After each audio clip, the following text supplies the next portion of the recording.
Kenalin, Namiki Haruka kalian, dan aku bakal melihat bagaimana cowok lemah ini berubah jadi monster. Mengerikan penakluk Dungeon terdalam.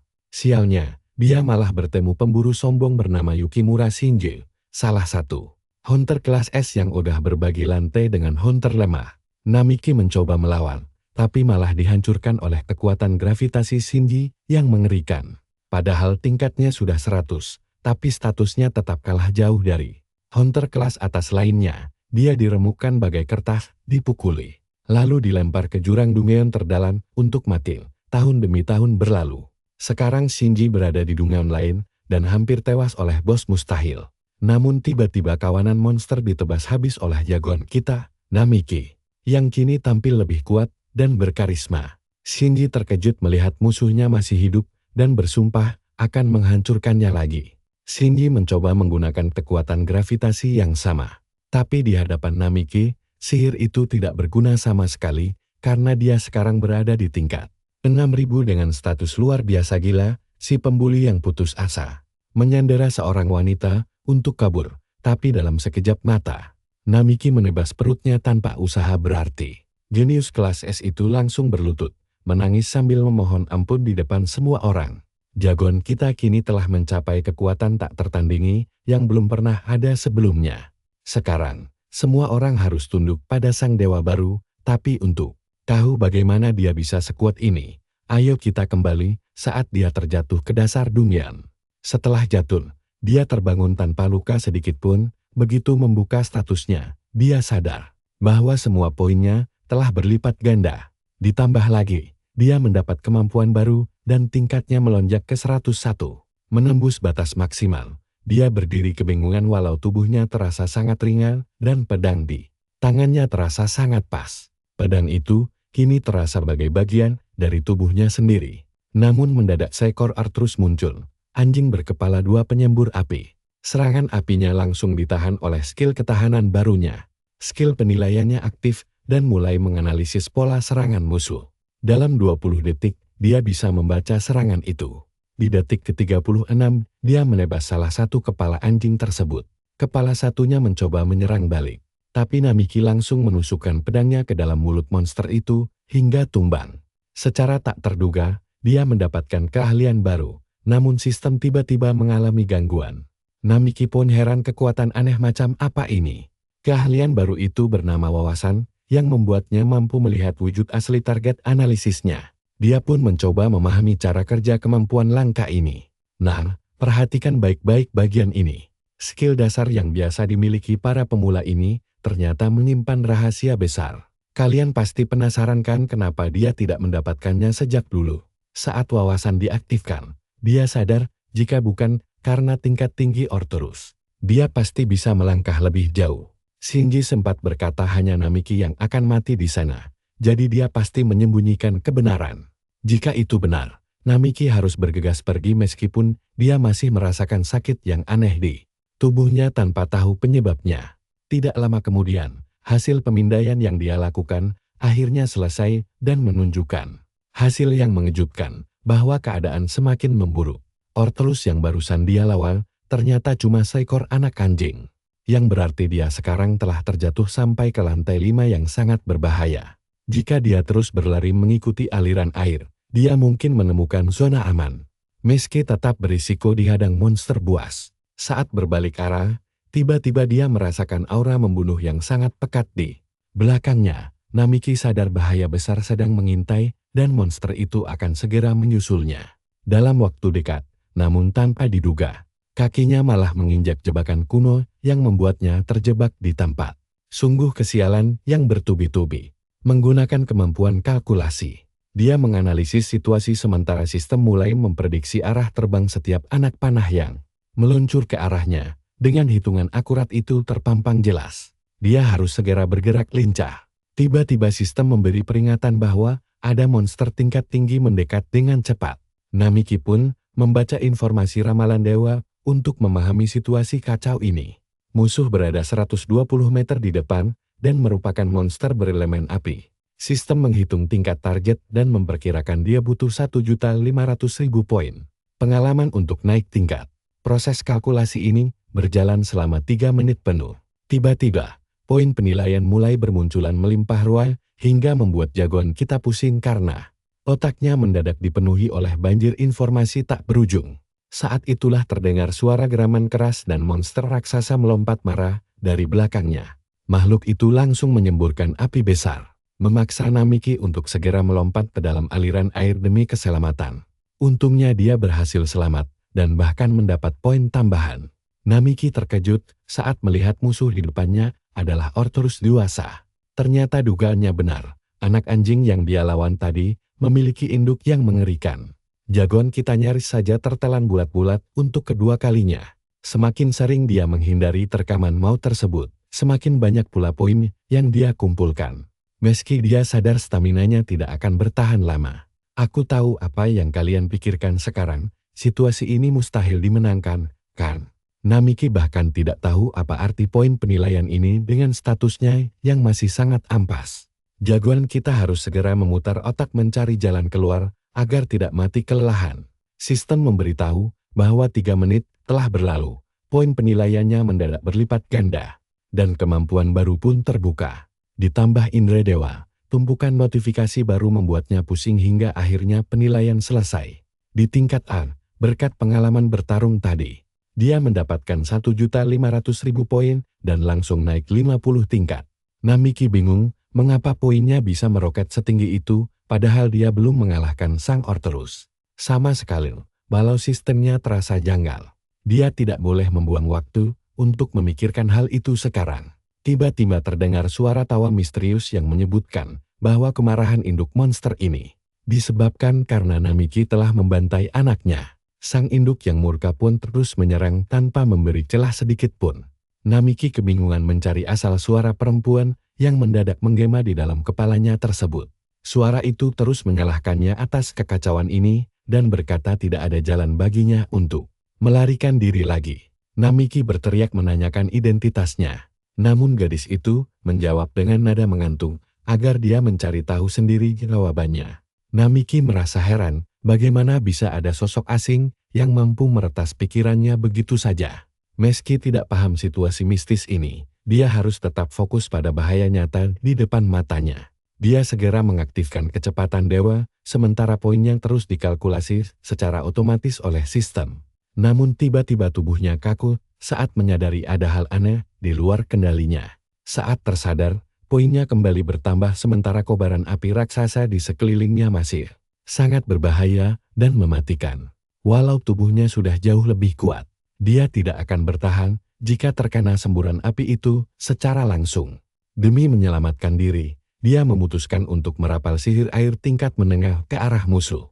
Tanpa ragu, semburan air deras langsung menghantam sang Orthrus. Serangan itu sukses memberi poin tambahan dan membuat Namiki takjub melihat betapa dahsyatnya daya hancur sihir air miliknya sekarang ini. Dari lingkaran sihirnya, meluncur naga air raksasa yang kekuatannya di luar nalar.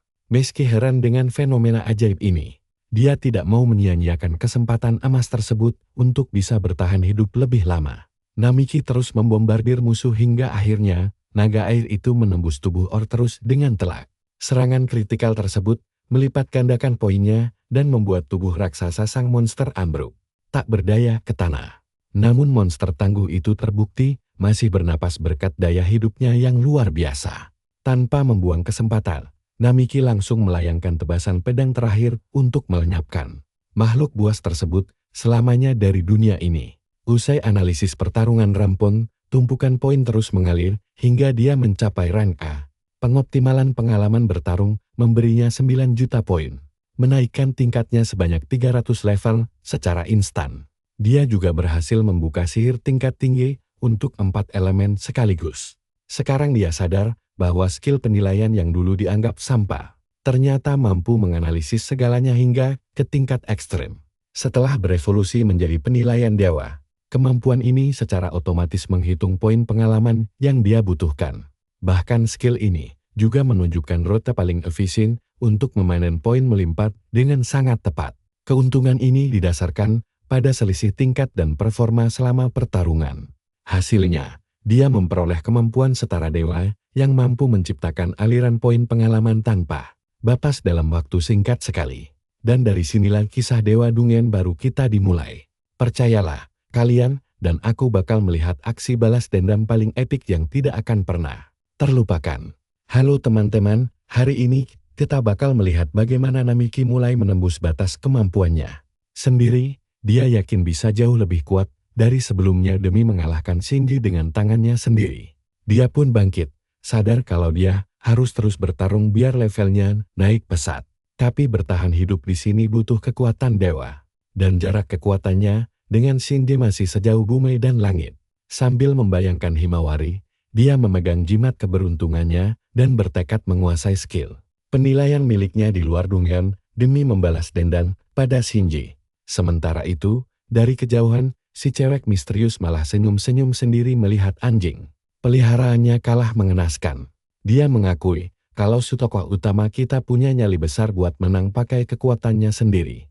Sepertinya dia sudah bangkit sepenuhnya, dan di saat bersamaan, Himawari lagi nonton berita di rumah. Siaran itu mengumumkan kalau Asosiasi Penjelajah bakal merilis pernyataan darurat soal Dungyan.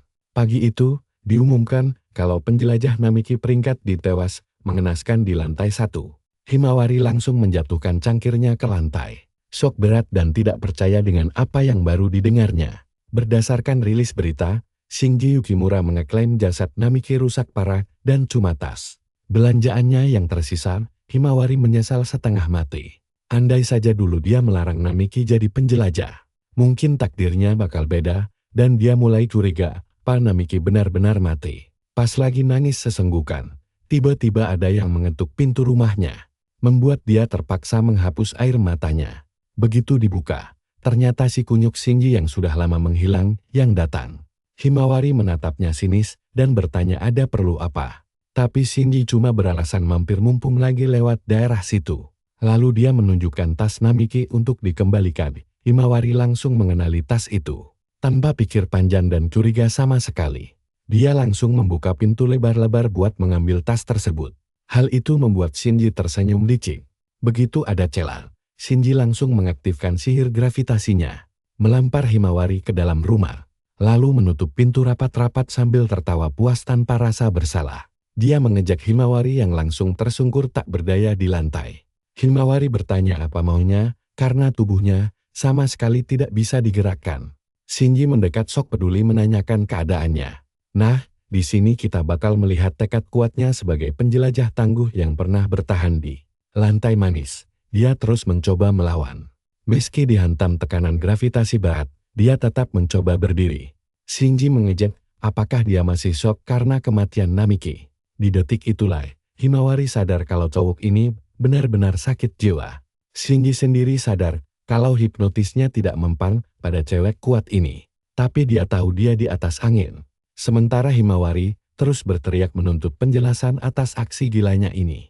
Sebagai jawaban, Shinji malah menginjak-injak tas Namiki sambil mengaku kalau dia sudah lama mengawasi teman masa kecilnya itu, si cupu yang lemah, tapi sok baik itu selalu mengabaikan dirinya. Namiki kelihatan makin bahagia setiap hari, dan Shinji sama sekali tidak bisa memaafkan hal itu.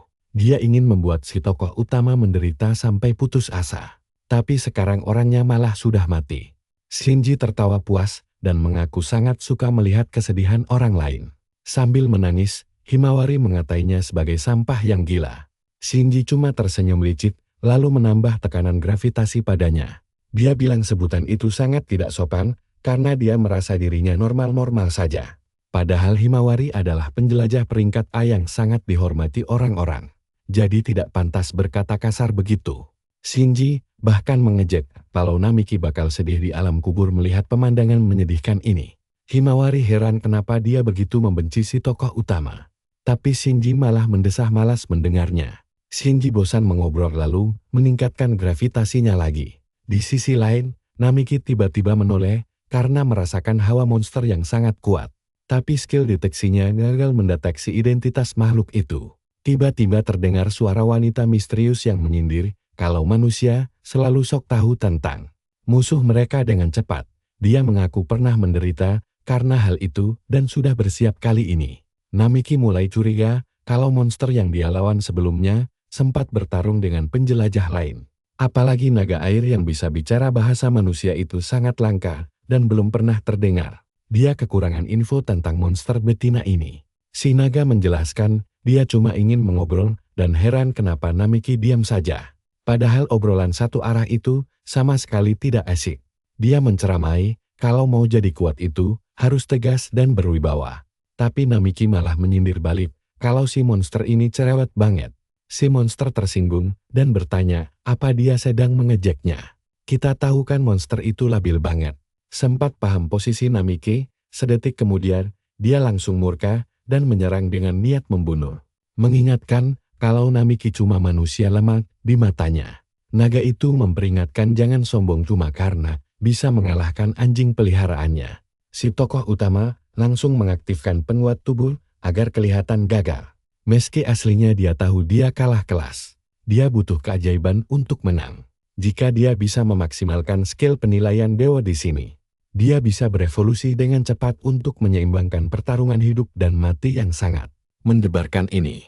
Dia harus keluar hidup-hidup dari dungeon ini sebelum membalas dendam pada Shinji. Namiki bersiap menyerang, berencana menciptakan titik buta memakai apel, lalu menebas musuh dengan tebasan lurus andalannya. Dia melepaskan tembakan api kekuatan penuh sementara si naga menonton dengan santai karena penasaran. Namiki merapal sihir tarian api liar, memanggil burung Phoenix raksasa yang langsung mengacaukan sesi dungeon. Tapi si naga menghindar dengan sangat mudah sambil tertawa sombong. Mengeklaim ini wilayah kekuasaannya.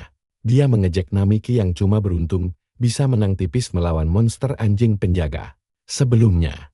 Sekarang, dia bakal merebut kendali sihir Namiki dan melenyapkannya dalam sekejap tanpa keringat. Namiki terlambat menyadari kalau dia belum pernah mendengar tentang manipulasi sihir tingkat tinggi seperti itu. Melihat kebingungan Namiki, si naga tertawa kencang. Dia pamer kalau sihirnya bertipe pemusnah massal yang berada jauh di atas levelnya.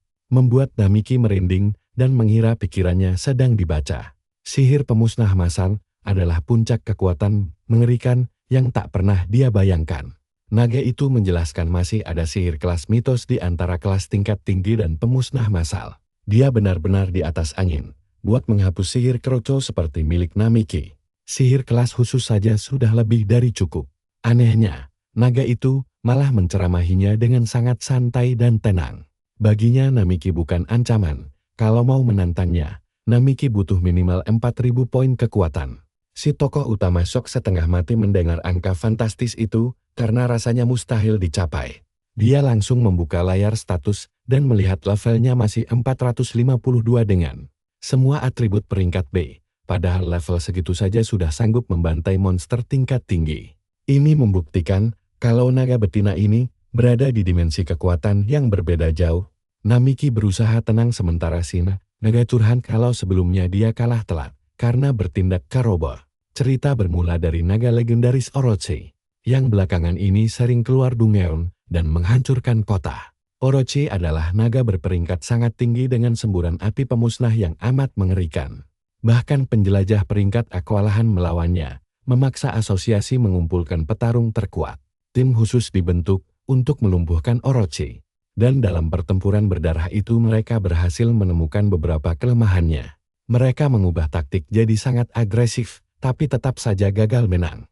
Mendengar kisah itu, Namiki mulai curiga kalau monster cantik di hadapannya ini sebenarnya adalah sosok Orochi itu sendiri. Jika tebakannya benar, dia tidak punya peluang menang sama sekali dan harus kabur secepatnya.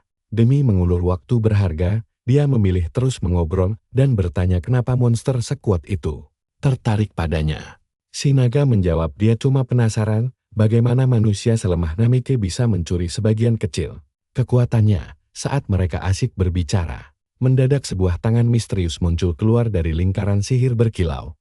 Tangan itu menyodorkan sebuah barang aneh, membuat Namiki terbelalak heran dan bertanya asal barang itu. Si naga menjawab santai kalau dia mengambilnya dari barang bawaan manusia sambil mengibaskan ekornya. Nah, menurut kalian, apa rahasia di balik lingkaran sihir itu?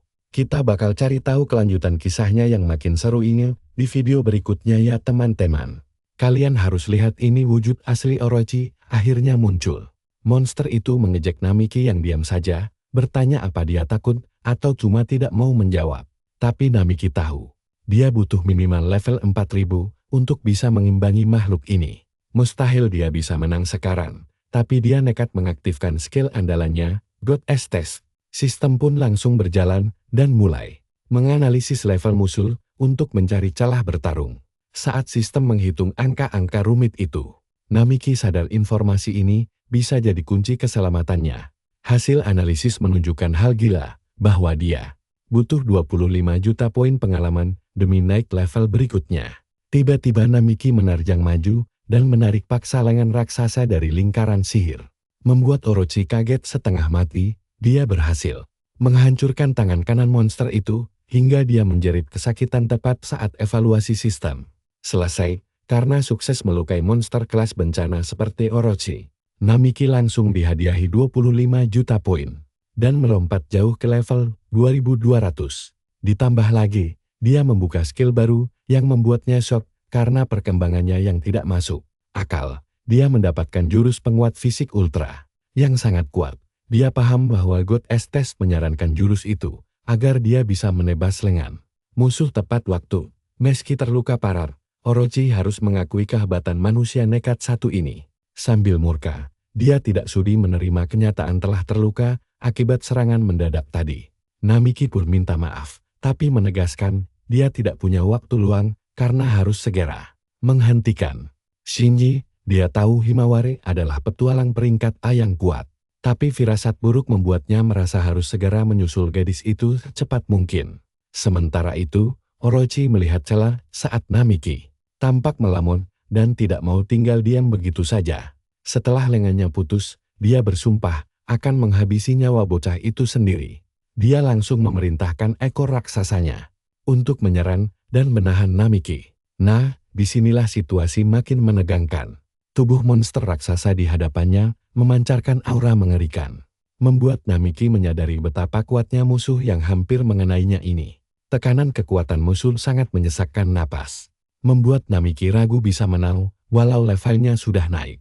Dia kembali menggunakan skill God Test untuk membaca situasi sambil terus memperkuat tubuhnya. Sambil menahan rasa sakit luar biasa, dia nekat menerjang maju, namun langsung terhempas dengan sangat mudah. Tabrakan keras itu membuatnya menjatuhkan pedang sementara seluruh tubuhnya mendadak terasa ngilu, tanpa sisa tenaga untuk menyerang balik. Situasi makin kritis, sementara sistem terus menghitung peluang baru. Begitu melihat hasil analisis layar sistem, dia langsung mematung dan ragu dengan peluang kemenangannya. Sistem menyarankan penggunaan jurus penguat fisik ultra. Walau masih bingung, Namiki memilih untuk tidak ragu-ragu lagi. Begitu diaktifkan, sekujur badannya langsung terasa panas membara bagai terbakar api, membuat Orochi terkejut sambil menahan diri agar tidak hilang kendali. Dia menyambar pedangnya, lalu menebas monster itu menjadi dua bagian. Layar sistem mengonfirmasi musuh tewas dan ujiannya berhasil dilewati. Semua kalkulasi pertarungan pun dihitung dan poin pengalaman mulai mengalir deras kembali. Dia sukses meraih peringkat double A berkat pengalaman tempurnya, memberinya hampir 11 juta poin. Berkat poin itu, level Namiki melonjak 600 tingkat sekaligus. Di tempat lain, Shinji sedang menelepon meminta jemputan darurat sambil menatap dingin ke arah Himawari yang terkapar tak berdaya. Usai perang, Namiki mendapat 3 kemampuan baru: pemetaan mental, deteksi kelemahan, dan peningkatan wawasan, namun kepalanya mendadak pusing luar biasa. Tampaknya akibat efek samping menggunakan penguat fisik berlebihan. Dia pun ambruk ke tanah sambil memuntahkan darah segar karena rasa sakit yang mendadak menyerang sekujur tubuhnya. Begitu memeriksa status pribadinya, barulah dia sadar bahwa kondisi fisiknya sudah sangat kritis. Bahkan tingkat racun di tubuhnya berada di batas bahaya. Pantas saja pandangannya memutar. Dia sadar tidak boleh lagi menggunakan skill itu secara berlebihan demi keselamatannya sendiri. Saat menoleh, dia melihat kepulan gas aneh keluar dari jasad monster yang dikalahkannya tadi. Ini membuktikan bahwa meski sudah mati, makhluk tersebut sepertinya masih hidup dan terbang melayang menuju tubuh aslinya. Dia ingat butuh minimal level 4000 untuk menantang Orochi secara langsung. Kekuatannya sekarang jelas belum cukup untuk menang. Lagi pula dia harus segera kembali untuk menghentikan Shinji secepat mungkin. Saat bersiap pergi, Dia melihat sebuah ponsel tergeletak di tanah. Benda misterius yang sempat dikirim Orochi lewat lingkaran sihir tadi. Tanpa pikir panjang, dia memungutnya lalu mulai berlari sambil mengaktifkan pemetaan mental. Nah, kalian pasti bakal kaget dengar ini, ternyata dia tidak berada di lantai 5, melainkan lantai 20, area terdalam yang pernah dijelajahi manusia. Padahal sebelumnya, Namiki paling jauh hanya sampai di lantai ke-10 saja. Sungguh gila memikirkan, dia terlempar dari lantai pertama langsung ke sini, akibat ulah Shinji. Melalui God Station, mengetahui posisinya kini ada di lantai 18. Sedangkan targetnya berada di lantai 25. Sistem memprediksi mereka akan bertemu dalam 45 menit sebelum Orochi menyusulnya. Sistem juga langsung menghitung level dan jumlah poin pengalaman yang dia butuhkan untuk menang. Namun di tengah kepanikannya, tiba-tiba muncul peringatan bahaya tentang kawanan monster level tinggi di depan. Benar saja, sekumpulan monster mengerikan langsung menghadangnya. Menyadari waktu yang makin sempit, dia tidak punya pilihan lain selain menaikkan levelnya secepat mungkin dengan mendeteksi titik kelemahan musuh. Namiki bergerak cepat, merancang taktik jitu untuk langsung menebas titik vital mereka. Dia berhasil melibas 3 Baphomet sekaligus, meningkatkan poin buruannya dengan sangat pesat. Dia pun sukses melewati babak ujian berikutnya. Meski levelnya melonjak naik, rasa sakit di badannya juga makin menyiksa. Saat berbalik, seekor monster berkepala 3 langsung menerjangnya dengan liar. Namiki langsung melepaskan tembakan sihir air yang sangat kuat. Serangan itu mendarat telak hingga menghancurkan satu kepala Cerberus. Namun monster itu masih bisa berdiri kokoh untuk terus melawannya. Namiki bertekad menyapu bersih semua monster penghalang demi memaksimalkan hasil evaluasi skill God Test miliknya melalui kalkulasi sistem yang matang. Dia kembali mengantongi sekitar 70.000 poin pengalaman. Hasilnya, dia resmi mencapai level 3.000 dan menguasai skill langka bernama tebasan ganda. Walau senang mendapat teknik pedang sahabat ini, dia sadar pertempuran sengit masih menantinya. Kawanan Baphomet yang tersisa tampak memanggil bala bantuan sambil bergumam aneh satu sama lain. Meski tenaganya sudah terkuras habis, ingatan tentang Himawari membuat tekad Namiki kembali membara. Dia tidak boleh menyerah di sini. Tiba-tiba aura mengerikan yang jauh lebih besar mendekat, membuatnya refleks menoleh ke belakang. Sesosok raksasa bermata merah yang sangat menyeramkan kini telah menghadangnya. Hantaman mendadak musuh langsung mementalkan tubuhnya ke belakang. Di saat dia bingung kenapa ada golem di lantai ini, kawanan Baphomet rupanya bekerja sama dan mulai merapal lingkaran sihir serentak. Tanpa sempat menghindar, Namiki dihujani tembakan sihir beruntun yang dahsyat. Sialnya lagi, kakinya mendadak dijerat oleh perangkap sihir dari bawah tanah saat dia terjatuh, membuatnya terkunci rapat tanpa celah. Sistem God Test langsung melakukan kalkulasi ulang untuk menyusun taktik baru di tengah kepungan musuh yang siap menyerangnya dari segala arah. Begitu hitungan selesai, petunjuk emas pun muncul. Namiki mengikuti rencana sistem dan melancarkan tebasan ganda ke arah kerumunan. Dia langsung membabat habis monster terdekat. Meski sisa pasukan musuh terus membombardirnya dengan tembakan sihir jarak jauh, dia terus merangsak maju tanpa ampun hingga poin evaluasinya terus melonjak. Walau tubuhnya kini mulai kelelahan akibat memaksakan skill. Tepat di saat kritis itu, sebuah golem bersiap memukulnya dari belakang. Sementara itu, Himawari yang disekap di ruangan tertutup akhirnya sadar setelah tak sadarkan diri. Cukup lama, sambil tertawa licin, Shinji bertanya apakah dia sudah bangun dari pingsannya. Shinji mengaku kagum pada tekad kuat gadis itu karena pengaruh sihirnya ternyata cepat memudar. Saat Himawari menuntut penjelasan tentang niat busuknya, Shinji langsung mencengkeram wajahnya dengan sangat kasar. Dia benci melihat tatapan mata Himawari yang seolah masih percaya kalau Namiki masih hidup. Dia heran kenapa gadis itu terus bersikap peduli, padahal menganggap Namiki tidak layak menjadi petualang. Himawari menjelaskan kalau Namiki terobsesi menjadi kuat demi melindunginya, bahkan sampai rela mempertaruhkan nyawa sendiri. Nah, menurut kalian, apakah Namiki bakal sanggup menyelamatkannya tepat waktu?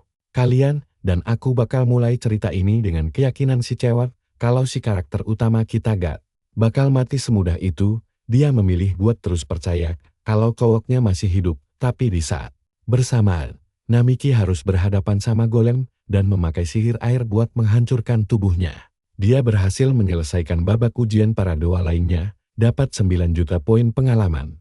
Dan naik level lagi dia. Jelas gak mau mati di sini, karena masih mau pulang menemui Himawari. Apapun caranya. Sistem langsung mengumumkan kalau dia sudah mencapai level 600 dan rekonstruksi tubuhnya akan segera dimulai. Bingung banget, Namiki bertanya-tanya apa maksud dari rekonstruksi aneh itu. Tubuhnya mendadak terasa sangat berat, seolah hancur lebur dari dalam. Pas sakitnya mulai reda, dia malah melihat gerombolan monster lain mengelilinginya selagi para Baphomet menggumamkan hal-hal aneh. Sadar ada penghalang di sekitarnya, dia mencoba mencari tahu apa itu. Ujian para dewa pun dimulai lagi dan poin-poinnya langsung dihitung. Dia berusaha mengambil pedangnya tepat saat serangan baru mulai berdatangan. Namiki berlari menghindar dan sukses menangkis pukulan itu lagi. Tapi para Baphomet tidak berhenti menyerang hingga dia terpaksa memakai tebasan ganda secara terus-menerus buat membalas sihir mereka. Tangkisan ini terus menghasilkan poin dan 30 menit pun berlalu tanpa dia melakukan apa-apa. Selain bertahan, kelelahan setengah mati. Tubuhnya rasanya mau ambruk kapan saja gara-gara penghalang sialan itu. Dia gak bisa menyerang balik secara langsung seperti sebelumnya. Rasa sakitnya konstan dan gerakannya mulai kacau biarpun kesulitan. Ujian para dewa akhirnya selesai dan langsung menghitung semua poinnya. Dia dapat 8 juta poin pengalaman lagi dan naik banyak level hanya dalam beberapa menit saja. Sekarang dia berada di level 3800, sisa 200 level lagi. Tersisa untuk mencapai batas minimum dan memicu rekonstruksi tubuh itu. Dia masih belum paham maksudnya. Lalu tiba-tiba Orochi muncul tepat di hadapannya sambil menyadari betapa lelahnya si karakter utama kita. Namiki berbalik dan melihat tubuh asli Orochi yang berkata akhirnya dia sampai dengan wujud utamanya. Penampilannya mirip manusia, tapi kelihatan lelah karena menghabiskan waktu lama untuk menyusulnya ke sini. Namiki pun heran. Bagaimana bisa monster itu menyusulnya melewati 5 lantai hanya dalam hitungan menit saja? Orochi menembus penghalang dan mendekat, melihat kekacauan yang dibuatnya sepanjang jalan. Saat itulah Namiki akhirnya sadar kalau semua monster yang dia lawan tadi adalah bawahan Orochi. Orochi bertanya, apa dia mendengarkan? Tapi Namiki malah salah fokus saat melihat tatapan si monster terkunci pada lengan kanannya dia. Yakin banget sudah memotong lengan itu. Jadi dia bingung kenapa tangannya bisa utuh lagi dan mulai curiga kalau Orochi punya kemampuan regenerasi. Menyadari kebingungan Namiki, Orochi bilang lukanya memang lumayan pahit. Tapi kehilangan sebagian tubuh sendiri bukanlah masalah besar baginya. Biarpun terluka, dia mengaku sangat ingin menghabisi Namiki sekarang juga. Tapi sebelumnya dia ingin barang miliknya dikembalikan terlebih dahulu. Karena tidak. Nah, perhatikan bagian ini, karena situasi bakal makin tegang. Si karakter utama bingung apa maksudnya. Membuat Orochi kesal dan menunjuk benda di lantai yang ternyata adalah sebuah telepon genggam. Namiki bertanya apa dia boleh pergi kalau mengembalikannya. Tapi Orochi menegaskan tidak semudah itu bermain-main dengannya. Dia mengakui Namiki memang jadi lebih kuat, tapi itu masih belum cukup untuk bisa mengalahkannya. Namiki sendiri sadar kekuatannya masih jauh dari cukup karena butuh 200 level lagi untuk bisa bertarung. Seimbang, kalau dia terus memaksakan diri seperti ini, tubuhnya pasti akan hancur duluan karena kelelahan ekstrim sebelum mencapai level itu. Orochi mengancam bakal membunuhnya jika barangnya tidak dikembalikan. Lalu sistem memulai lagi ujian dewa. Tanpa membuang waktu, Namiki memutuskan bertaruh segalanya sementara sistem mulai menghitung poin pengalaman yang dia butuhkan demi menyesuaikan kekuatannya. Dia langsung menerjang memakai tebasan ganda ke arah Orochi yang berhasil menangkisnya, hingga hanya menyisakan sedikit goresan di pipinya sebelum bersiap menyerang balik. Orochi mengejek kalau goresan itu sangat payah untuk sebuah jurus andalan. Sementara poin pengalaman Namiki melonjak 13 juta dan levelnya naik drastis. Begitu menyentuh level 4000, fisiknya langsung mulai merekonstruksi diri dan ledakan mendadak membuat Orochi tersentak mundur.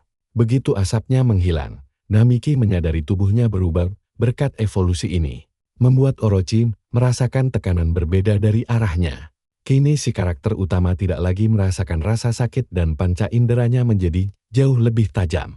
Melihat perubahan situasi ini, Orochi langsung memerintahkan semua monsternya untuk menyerang demi mengambil peluang terbaik. Kalian pasti mikir dia bakal kena hantam kan? Tapi ternyata meleset semua. Namiki melompat, santai menghindari rentetan serangan itu dengan mudah. Bikin Orochi shock melihat kecepatan barunya yang luar biasa. Hanya dalam sekejap saja, dia mementahkan semua jurus yang mengarah padanya. Meski terdengar mustahil, Namiki mengaktifkan lagi ujian dewa hingga proses analisisnya selesai. Dalam hitungan detik, sistem pun mengungkapkan kalau Orochi adalah monster kelas bencana dengan 12 unit bawahan di bawah. Perintahnya, kemampuan barunya membuat Namiki mendarat mulus meski dihujani serangan gelombang. Berikutnya, saat dia menerobos maju, Orochi pun terperangah melihat kecepatannya meningkat drastis lagi. Namiki membantai semua musuh di depannya dengan mudah, mendorong kekuatan tebasan ganda hasil evolusinya sampai batas maksimal. Tebasannya berlipat ganda, menyapu bersih para monster tanpa memberi mereka kesempatan untuk melawan balik. Sistem memperbarui statistiknya, membuktikan kalau dia sekarang bisa menghadapi Orochi secara langsung. Sadar ada celah di punggung Namiki, Orochi memutuskan menyerang. Namun, tembakan itu hanya menyerempet bahunya karena sang protagonis berhasil menghindar lalu meleset ke samping pada detik terakhir.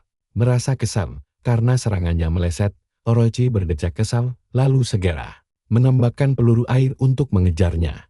Saat itulah, dia melihat Namiki mendadak muncul di beberapa tempat sekaligus seolah-olah membelah diri. Terkejut dengan kemampuan baru tersebut, Orochi akhirnya malah terkena hantaman serangan bertubi-tubi dari segala arah. Namiki sukses mengalahkannya begitu saja, lalu menghela napas panjang saat sistem mengonfirmasi target telah dikalahkan. Dia menarik napas dalam dan menyadari kemenangannya sendiri. Setelah melihat semua kehancuran di sekelilingnya, kendati demikian, dia masih penasaran perubahan apa yang terjadi pada dirinya sejak menginjakkan kaki di lantai ini. Sensasi menebas musuh-musuh tadi masih terasa sangat nyata, tapi ingatan Namiki tentang pertarungan barusan agak kabur. Lagi pula, meski dia seekor monster, Orochi adalah makhluk tingkat tinggi yang hampir mustahil dilawan dalam kondisi biasa. Setidaknya krisis besar berhasil dihindari berkat kebangkitan kekuatannya, dan sekarang dia harus segera pergi selagi sempat. Tiba-tiba, suara tawa keras bergema di ruangan itu yang berkata bahwa dia tidak menyangka bakal kalah semudah ini. Pas Namiki berbalik arah, dia langsung disuguhi pemandangan luar biasa yang bikin melongo. Tubuh monster itu bercahaya, dan dia tetap berbicara santai. Kaget setengah mati, dia curiga kalau Orochi abadi selagi si monster tertawa dan mengaku telah meremehkannya. Mungkin memang lebih baik jika dia langsung menghabisi Namiki dengan mengerahkan seluruh tenaganya. Sudah lama sekali tidak ada orang yang sanggup memojokkannya sampai seperti ini. Sistem memberi peringatan kalau energi sihirnya melonjak cepat melewati batas bahaya sebelumnya. Namiki hanya bisa terpaku menyaksikan. Tubuh Orochi kembali menyatu dengan sangat cepat, sementara dia terus menertawakan ekspresi syok.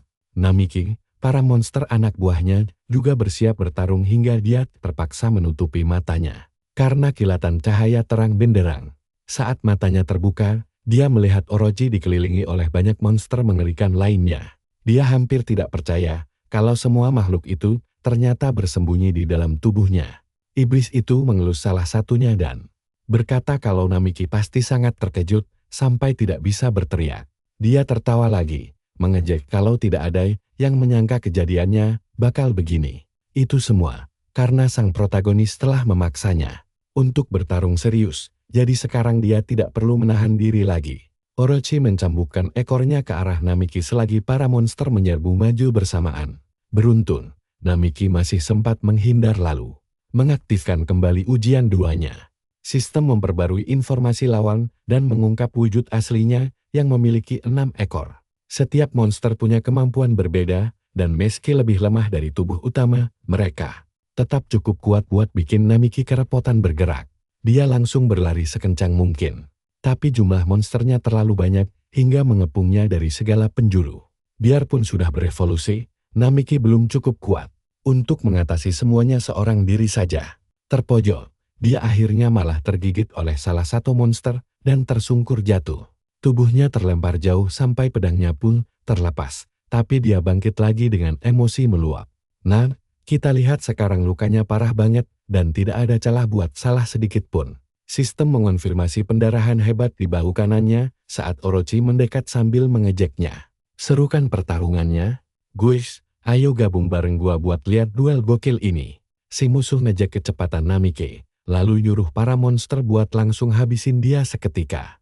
Namiki bingung gimana cara menang di situasi seburuk ini. Dia berusaha keras mikirin celah buat nyerang balik. Tapi perasaan Jumawa bisa menang pakai kekuatannya sendiri mendadak lenyap gitu aja.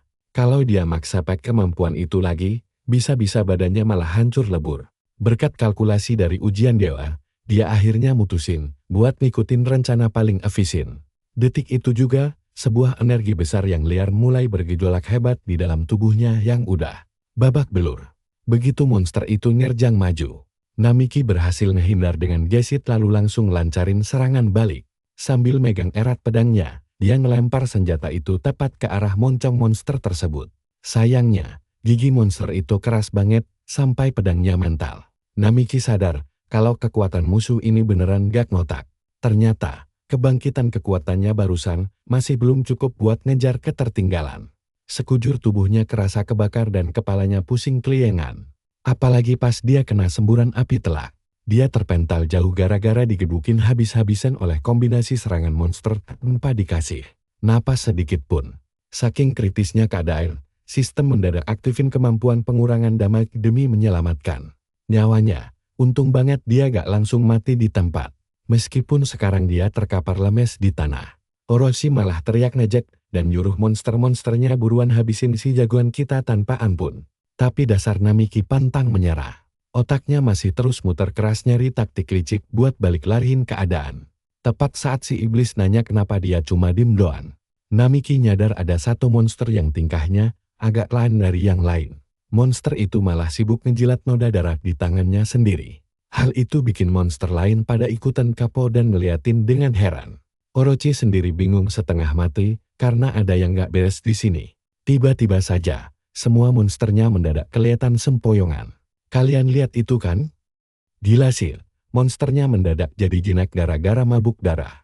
Orochi sampai gak bisa ngomong apa-apa lihat piaraannya pasang muka cengu bin kocak kayak itu. Akhirnya Namiki sadar apa yang terjadi.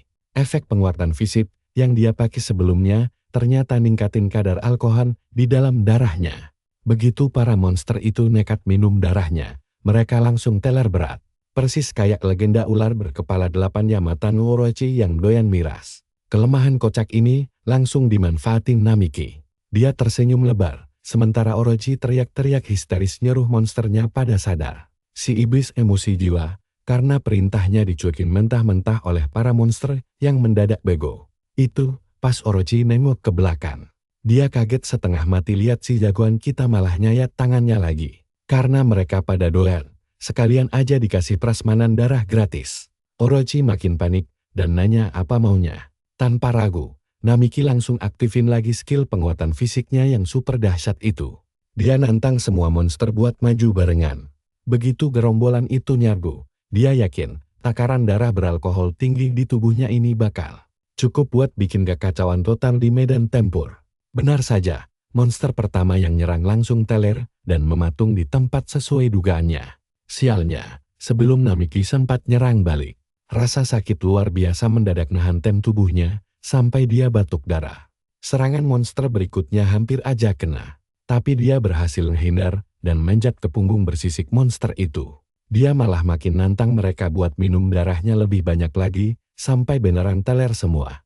Pas gerombolan monster itu lagi asik mabuk-mabukan, Namiki gak mau buang kesempatan emas ini. Tapi mendadak, Orochi muncul dari belakang dan langsung menusuk punggungnya sambil ngejek kalau dia kebanyakan mikir. Meski ditusuk, Namiki yang emang udah tahu taktik murahan itu, langsung balik badan sambil ngejek. Kalau gerakannya gampang ketebak, soalnya taktik licik ini udah pernah dipakai si iblis sebelumnya. Orochi yang kaget gak sempat kabur, karena tangannya langsung dicengkeram erat oleh Namiki. Rencana si jagoan kita udah jelas dari awal. Dia mau maksa si iblis betina ini buat ikutan minum darahnya. Biar kata meronta-ronta minta dilepasin, semuanya udah terlambat. Efek alkoholnya cepet banget bereaksi dan bikin pandangan Orochi ikutan muter-muter. Begitu cengkeramannya dilepas, si iblis langsung limbung gak karuan. Namiki pun mundur beberapa langkah buat jaga jarak. Meski teler berat, Orochi masih sempat-sempatnya ngancem dia. Sementara kesadaran Namiki sendiri juga udah mulai naik turun dan hampir pingsan di tempat. Kalian pasti mikir dia bakal nyerah. Salah besar. Biar kata hampir pingsan, dia tetap maju buat nebas Orochi. Sementara si iblis teriak frustrasi nyuruh monsternya bergerak. Bukannya nolongin, para monster malah ngehela napas panjang dan langsung tidur pules di lantai. Orochi makin cengol lihat kelakuan aneh anak buahnya. Di saat lengah itulah, si jagoan kita langsung gerak cepat. Dia aktifin lagi skill penguatan fisiknya buat ngasih serangan pamungkas. Orochi yang panik akhirnya sadar kalau kali ini nyawa mereka beneran di ujung tanduk. Tanpa ragu, Namiki langsung ngerjang maju menebas semuanya. Dia ngebantai habis semua monster teler itu satu persatu sampai levelnya naik drastis ke angka 6.000. Sementara itu, Himawari yang masih terkurung di ruangan kaget pas lihat ada orang buka pintu. Ternyata yang datang itu Aoi, temannya sendiri. Aoi bilang mereka udah lama gak ketemu dan dia mampir ke situ gara-gara dapat pesan dari Shinji. Sontak hal itu bikin Himawari langsung curiga setengah mati. Himawari nanya apa Aoi udah kena pelet cowok brengsek itu. Yang tentu saja bikin Aoi bingung sekaligus kesel. Himawari terus berusaha nyadarin kalau temannya ini lagi dimanipulasi sama si Shinji. Tapi Aoi malah marah dan nyuruh Himawari berhenti ngejelekin Shinji yang udah nyelamatin hidupnya. Makanya Aoi terus-terusan bilang kalau Namiki udah mati. Dan di masa sulit itulah cuma Shinji yang selalu ada buat dia. Bagi Himawari, semua omong kosong itu justru bukti kuat kalau ingatan Aoi udah dihipnotis total. Aoi juga ngeluh kalau si karakter utama selalu juakin dia, yang bikin dia cemburu berat sama Himawari sejak lama. Himawari cuma bisa melongo gak percaya dengar curhatan itu. Aoi ngaku benci sama mereka berdua atas apa yang terjadi selama ini. Padahal Himawari selalu ngerasa hubungan mereka berdua baik-baik aja kayak saudara. Sambil nangis sesenggukan, Himawari bilang dia udah nganggep Aoi kayak adiknya sendiri. Tepat di drama air mata itu, si Shinji mendadak masuk ke ruangan sambil masang tampang sok sopan. Biar gak ganggu obrolan, Aoi langsung gelayutan manja ke arahnya. Sementara cowok licik itu ngelus pipi Aoi sambil nyuruh dia akur sama Himawari. Aoi minta maaf karena emosional, dan Shinji nyuruh Himawari buat bersikap lembut pada adiknya. Tapi Himawari malah teriak marah dan nanya kenapa dia tega pakai hipnotis buat ngelakuin hal menjijikkan kayak gini. Shinji dengan santainya ngejawab kalau ini semua salah Himawari yang terlalu keras kepala buat tunduk. Peletnya gak mempan ke Himawari, makanya dia pakai cara kotor. Shinji lalu cerita kalau dia baru aja dihubungi sama asosiasi penjelajah buat gabung ke tim pemburu Orochi. Dan dia berniat bahwa mereka berdua sekalian. Dia mau maksa Himawari ikut kerja sama lewat rencana busuknya ini. Sementara, Aoi cuma nempel manja di lengannya tanpa sadar lagi dimanfaatin. Melihat pemandangan menjijikkan itu tentu bikin darah Himawari makin mendidih.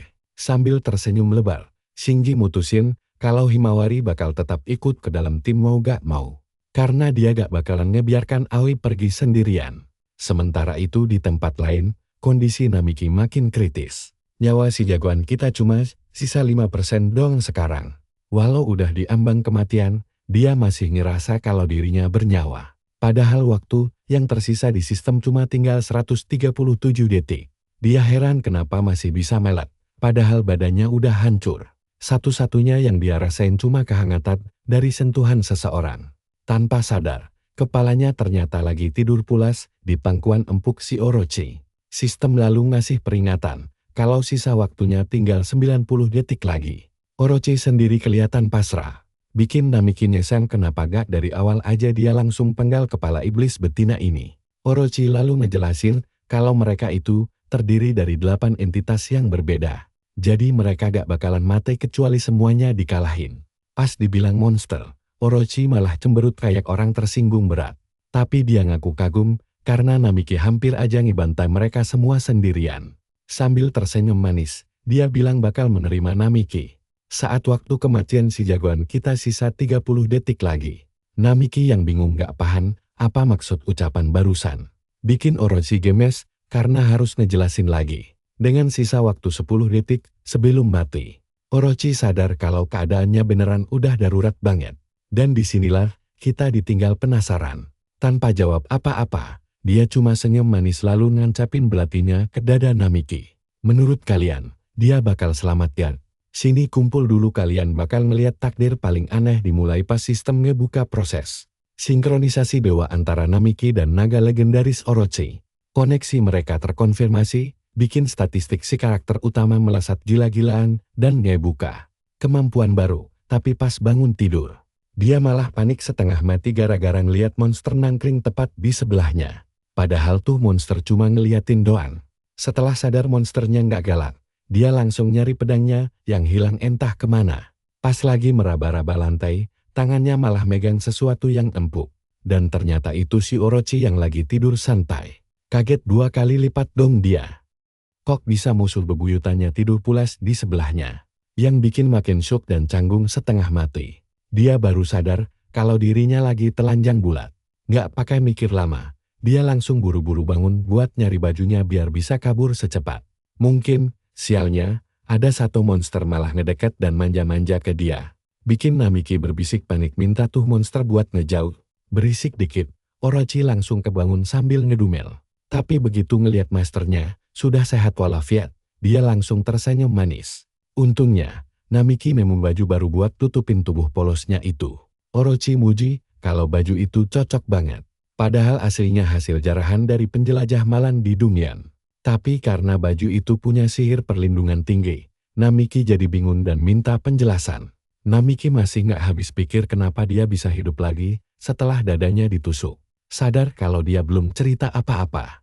Orochi akhirnya ngajak duduk bareng buat ngejelasin kontrak mistis yang menyatukan mereka. Kontrak itu tercipta karena Namiki sempat mati.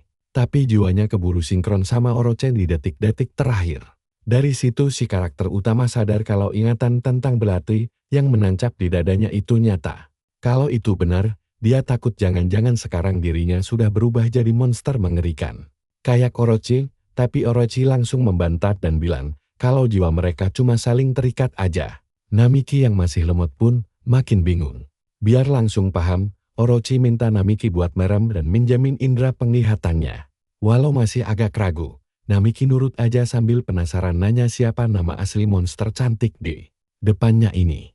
Dia baru sadar kalau belum pernah kenalan resmi. Meski orang-orang memanggilnya Orochi, nama aslinya adalah Hachi. Begitu Namiki menutup mata dan mengikuti instruksinya, tiba-tiba saja keajaiban aneh pun terjadi.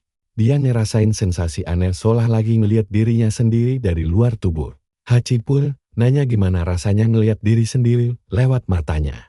Namiki ngaku kalau ini aneh banget, tapi mulai paham konsepnya.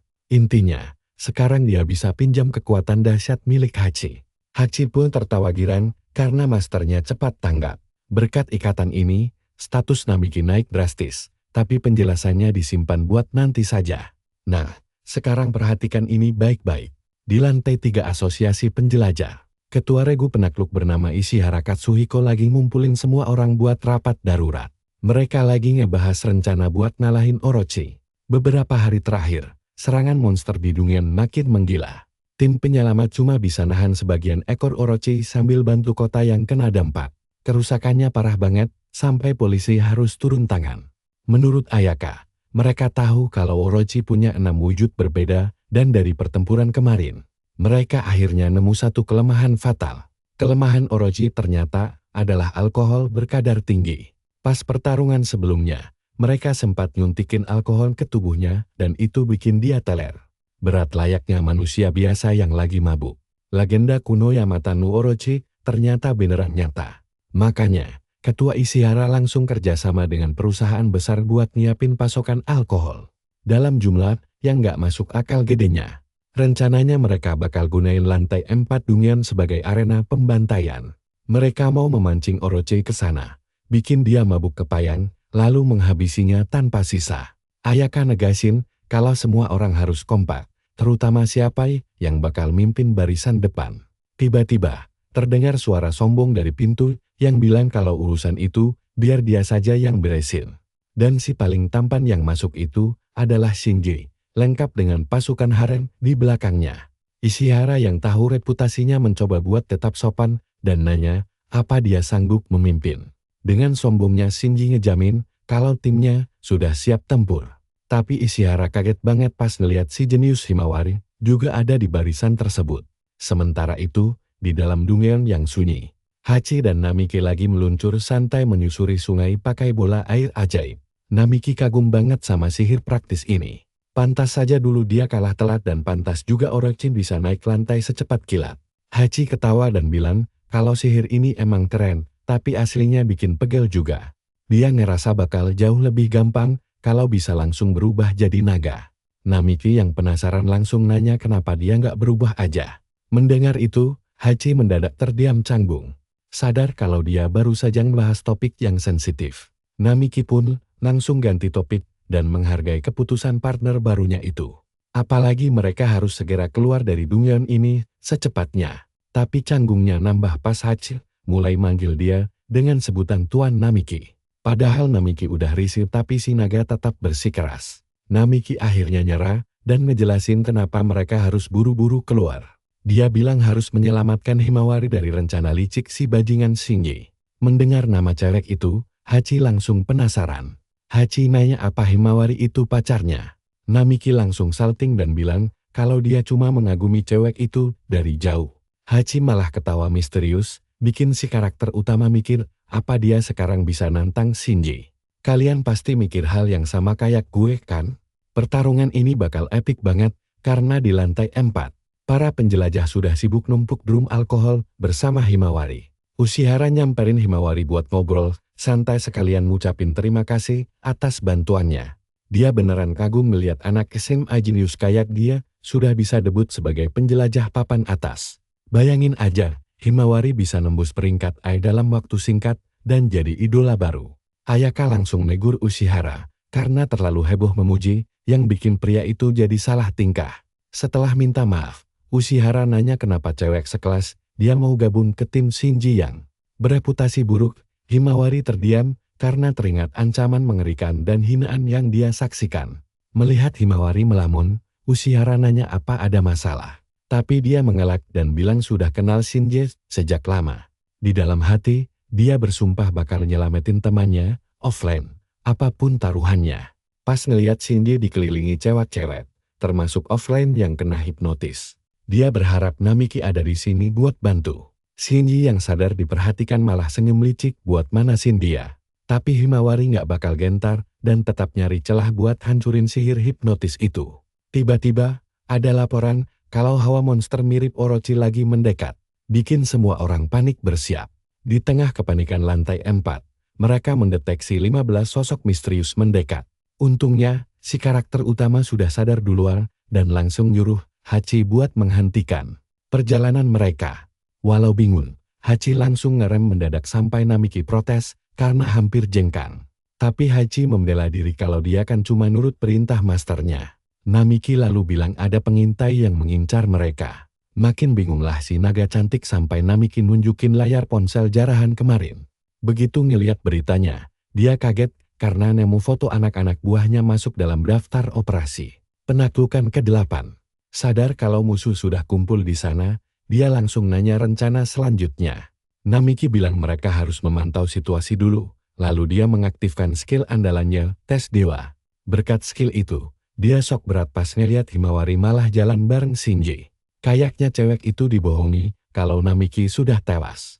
Tapi dia tetap heran apa yang sebenarnya terjadi di sana. Hachi yang peka juga sadar ada yang nggak beres. Dia tahu betul kalau Shinji adalah dalang di balik penderitaan Namiki yang nggak bisa dipercaya. Tapi dia malah senyum-senyum nakal ngeliat gebetan masternya. Sementara itu, Shinji nyuruh Himawari buat maju di baris terdepan biar bisa tebar pesona ke media. Si genit Aoi ikut-ikutan netawain dan nindir Himawari biar nggak bikin malu nama besar Shinji. Shinji cuma ketawa dengar sindiran itu, sedangkan Himawari milih buat diam 1000 bahasa. Dia beneran pengen hancurin hipnotis licik itu tapi belum tahu caranya sambil terus ngawasin. Gerak-gerik mencurigakan si Aoi. Mungkin perang besar ini bakal jadi kesempatan emasnya. Tapi tiba-tiba, Ada jeritan mengerikan berkumandang dari kejauhan. Nah, kalian dan gue harus nunggu sampai video berikutnya buat lihat apa yang terjadi. Nah, kalian dan aku bakal melihat kekacauan ini saat Ishibara mendeteksi hawa panas tinggi. Si ketua mengira itu Orochi, tapi yang muncul malah gerombolan monster menyeramkan yang sedang mengejar seorang wanita malang. Karena cewek itu diincar, Ishibara memerintahkan tim untuk menyelamatkannya dulu selagi kelompok. Shinji mengurus Orochi, semua pengintai setuju dengan taktik ini. Dan Shinji pun terpaksa menerima perintah tersebut. Walaupun dalam hati Shinji sangat kesal pada ketuanya, dia tetap menyuruh timnya bergerak. Para gadis langsung menyerbu maju menggunakan kekuatan sihir mereka. Sementara Shinji cuma tersenyum santai di belakang. Dia bahkan menyuruh Himawari ikut bertarung, yang akhirnya terpaksa setuju.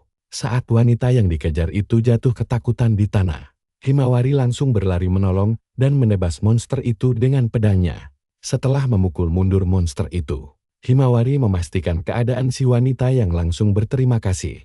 Pengintai lain pun datang mengamankan situasi, membiarkan Himawari mengurus sisa monster. Langkah awal rencana berjalan mulus. Si wanita ternyata adalah Hachi yang menyamar. Dia sadar kalau Himawari memang gadis yang dikagumi Namiki dan mengakui kehebatannya. Namun, saat melewati Shinji, cowok itu malah menatapnya dengan pandangan gini. Shinji berniat merayunya nanti karena parasnya yang cantik. Hachi dalam hati merasa jijik karena sikap murahan cowok itu. Meski begitu, dia tetap bersabar menunggu momen yang tepat untuk melancarkan aksinya. Saat semua orang berkumpul, Hachi menghentikan trik ekor pengalih perhatiannya. Seketika, Himawari menyadari monster di depannya mendadak putar balik dan terbang cepat menuju ke arah rombongan Shinji. Hal itu membuat semua orang panik luar biasa. Shinji yang menoleh ke belakang langsung terkejut melihat monster itu mengincar dirinya secara langsung. Tapi saat dia mencoba kabur, sebuah ledakan dahsyat terjadi. Shinji bingung kenapa monster itu cuma mengincar dirinya saja. Karena panik, dia memutuskan memakai sihir gravitasi untuk menekan monster itu ke tanah dan langsung mengaktifkan kekuatannya. Tapi dugaannya salah besar. Nah, perhatikan bagian seru ini. Kemampuan Shinji malah mendadak batal karena ulah Hachi. Dia tertawa licik setelah menggagalkan sihir tersebut dan membiarkan para monster terus menyudutkan penjelajah payah itu. Shinji terjatuh dan berteriak menyuruh timnya untuk melindunginya. Gadis-gadis yang terkena hipnotis langsung bergerak patuh, tapi sebelum sempat berbuat apa-apa, Himawari mendadak melompat ke depan untuk menghalangi serangan monster. Himawari terkena hantaman keras dan langsung tumbang. Hachi berbisik kesal, menyebutnya bodoh karena nekat mengorbankan diri. Dia tahu tuannya pasti akan sangat marah melihat ini. Himawari pun berusaha keras untuk bangkit. Aoi menonton dengan bingung, tidak mengerti kenapa Himawari mau berkorban. Himawari beralasan harus melindungi mereka karena menganggap mereka muridnya sendiri. Namun, sihir hipnotis Shinji mendadak bekerja kembali pada Aoi. Shinji melarang Aoi menggunakan kekuatannya tanpa izin. Himawari panik melihat temannya menderita di bawah kendali pria itu. Shinji lalu mengancam, jika Himawari menolak melawan Orochi, maka Aoi yang akan menanggung akibatnya. Himawari berteriak menyuruhnya berhenti.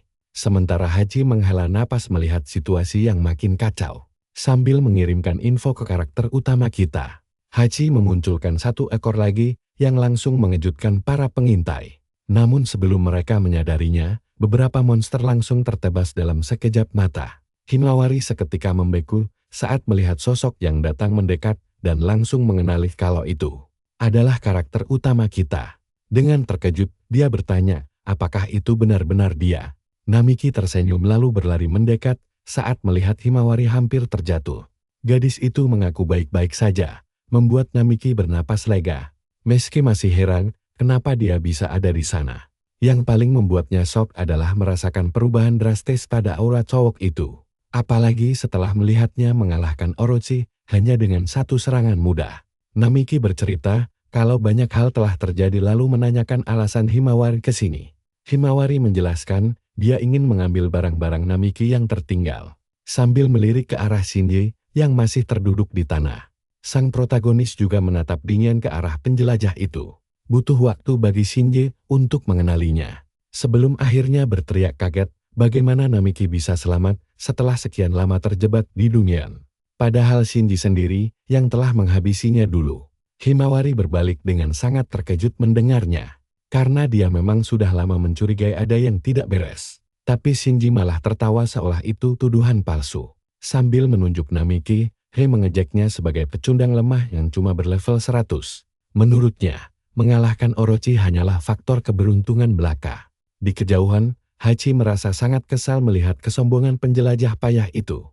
Kalian pasti tahu kelanjutannya kan? Aura karakter utama, kita langsung meledak gila-gilaan. Membuat para penjelajah di sekitarnya merinding ketakutan. Bahkan Shinji pun langsung kaku tak bisa berkutik karena tekanan yang luar biasa. Aoi terperangah menyadari kekuatan dahsyat yang belum pernah dia lihat sebelumnya.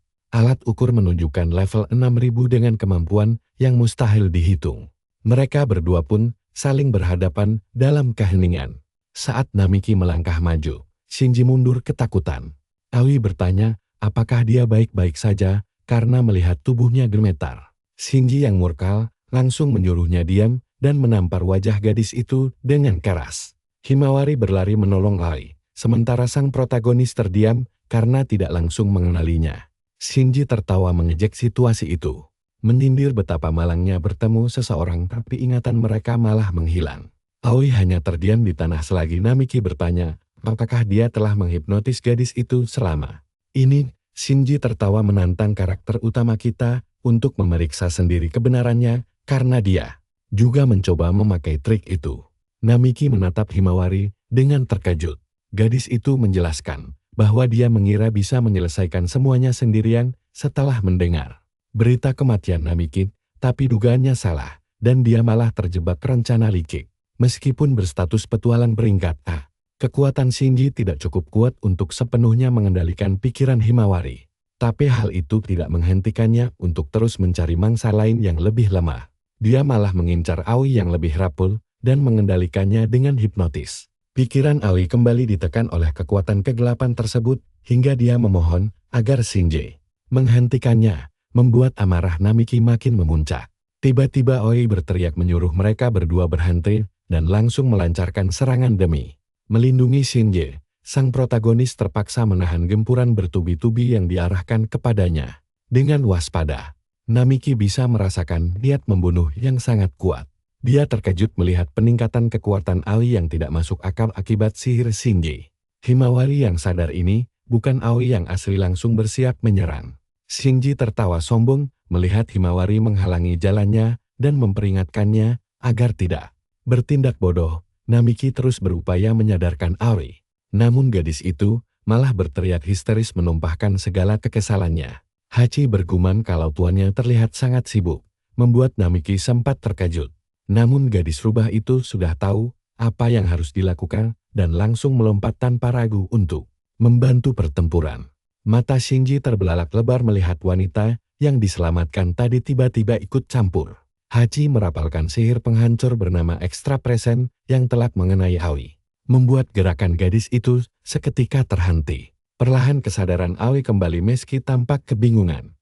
Karakter utama kita langsung menanyakan keadaannya, sementara Aoi hanya bisa menatapnya kosong. Namiki merasa lega karena sihir pengendali pikiran itu akhirnya hancur. Aoi bangkit berdiri sambil memegang pedangnya kembali dan berkata ada hal penting yang harus dia sampaikan. Hachi berjalan mendekat sambil tertawa puas melihat hasil kerjanya, membuat Namiki paham rencana gadis itu. Sihir jahat yang membelenggu Aoi telah lenyap sepenuhnya.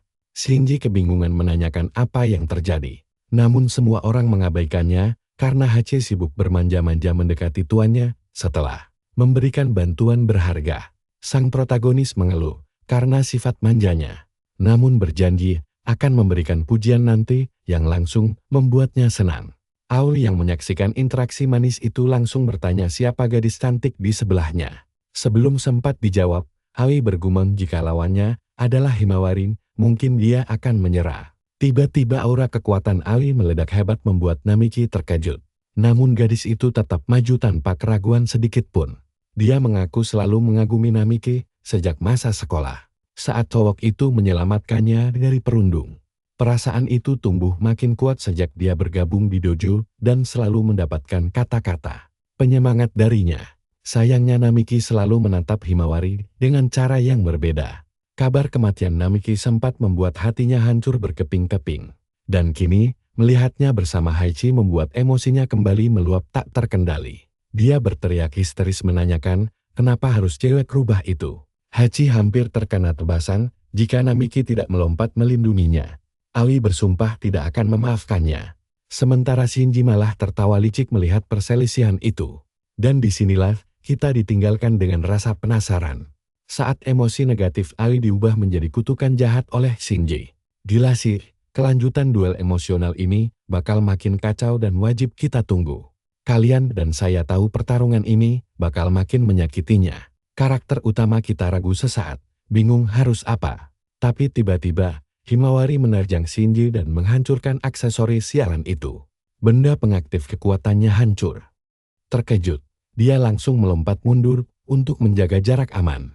Himawari sudah bersiap menyerang lagi. Tapi Shinji berteriak menyuruhnya berhenti, karena semua ini sudah cukup. Dengan suara lantang, dia bersumpah tidak akan kalah dari siapapun.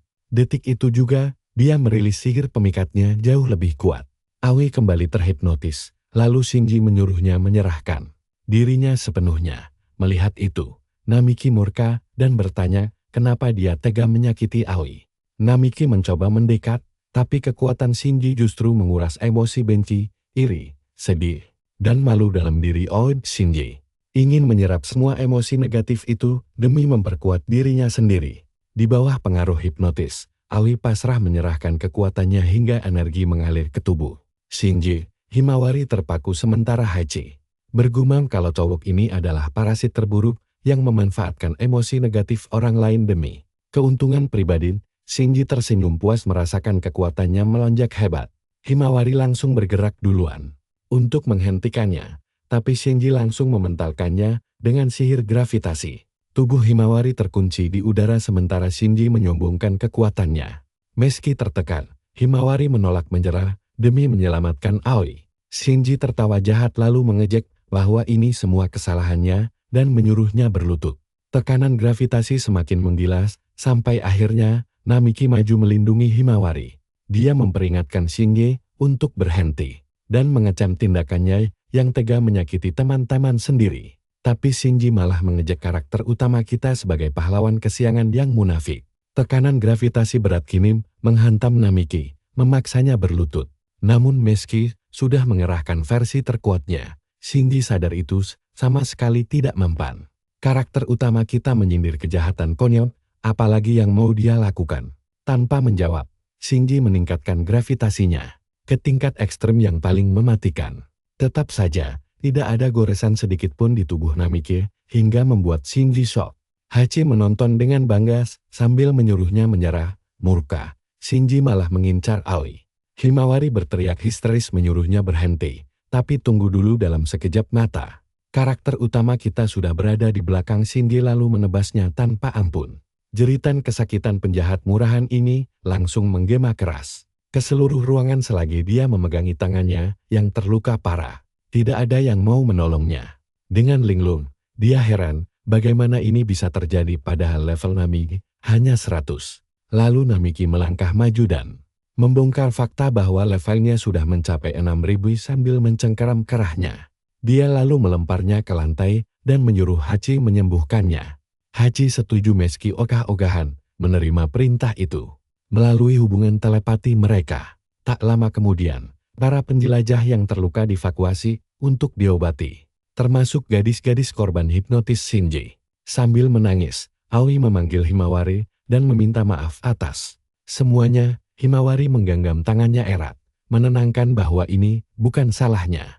Dia juga menyuruh Namiki istirahat dan meyakinkan semua akan baik-baik saja. Sembari dibawa pergi, Aoi terus menangis memohon ampun. Mereka hanya bisa diam menatap kepergian para korban. Namiki kemudian bertanya, apakah Himawari baik-baik saja? Sambil menunduk lesu, dia mengiyakannya.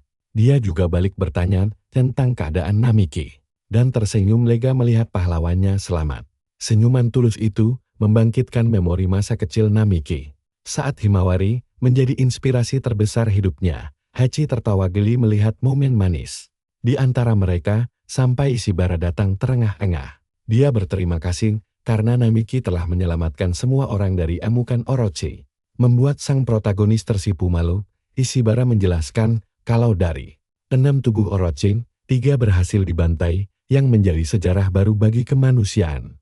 Ditambah lagi, bajingan seperti Shinji juga sukses diringkul berkat bantuannya.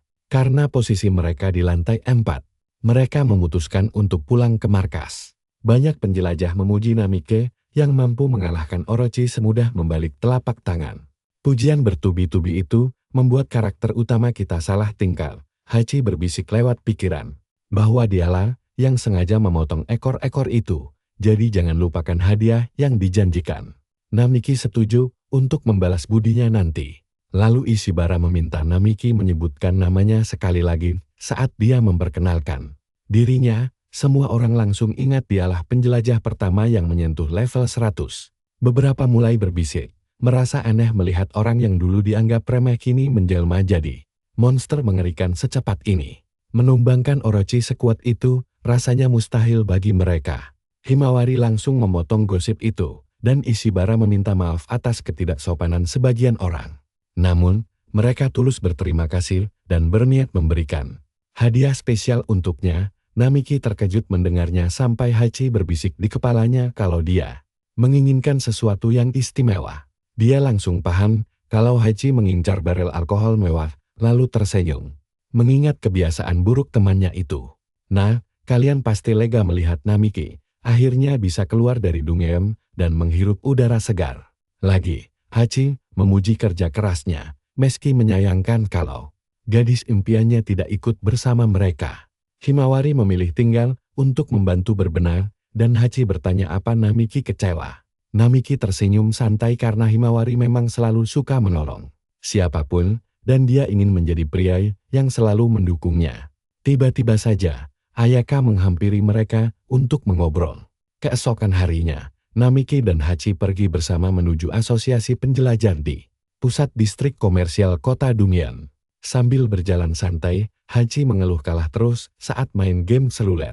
Karakter utama kita pun menjelaskan kalau dia harus mengisi ulang energi atau menunggu 1 hari penuh agar bisa bermain lagi. Hachi heran karena belum paham konsep isi ulang yang ternyata harus pakai uang asli.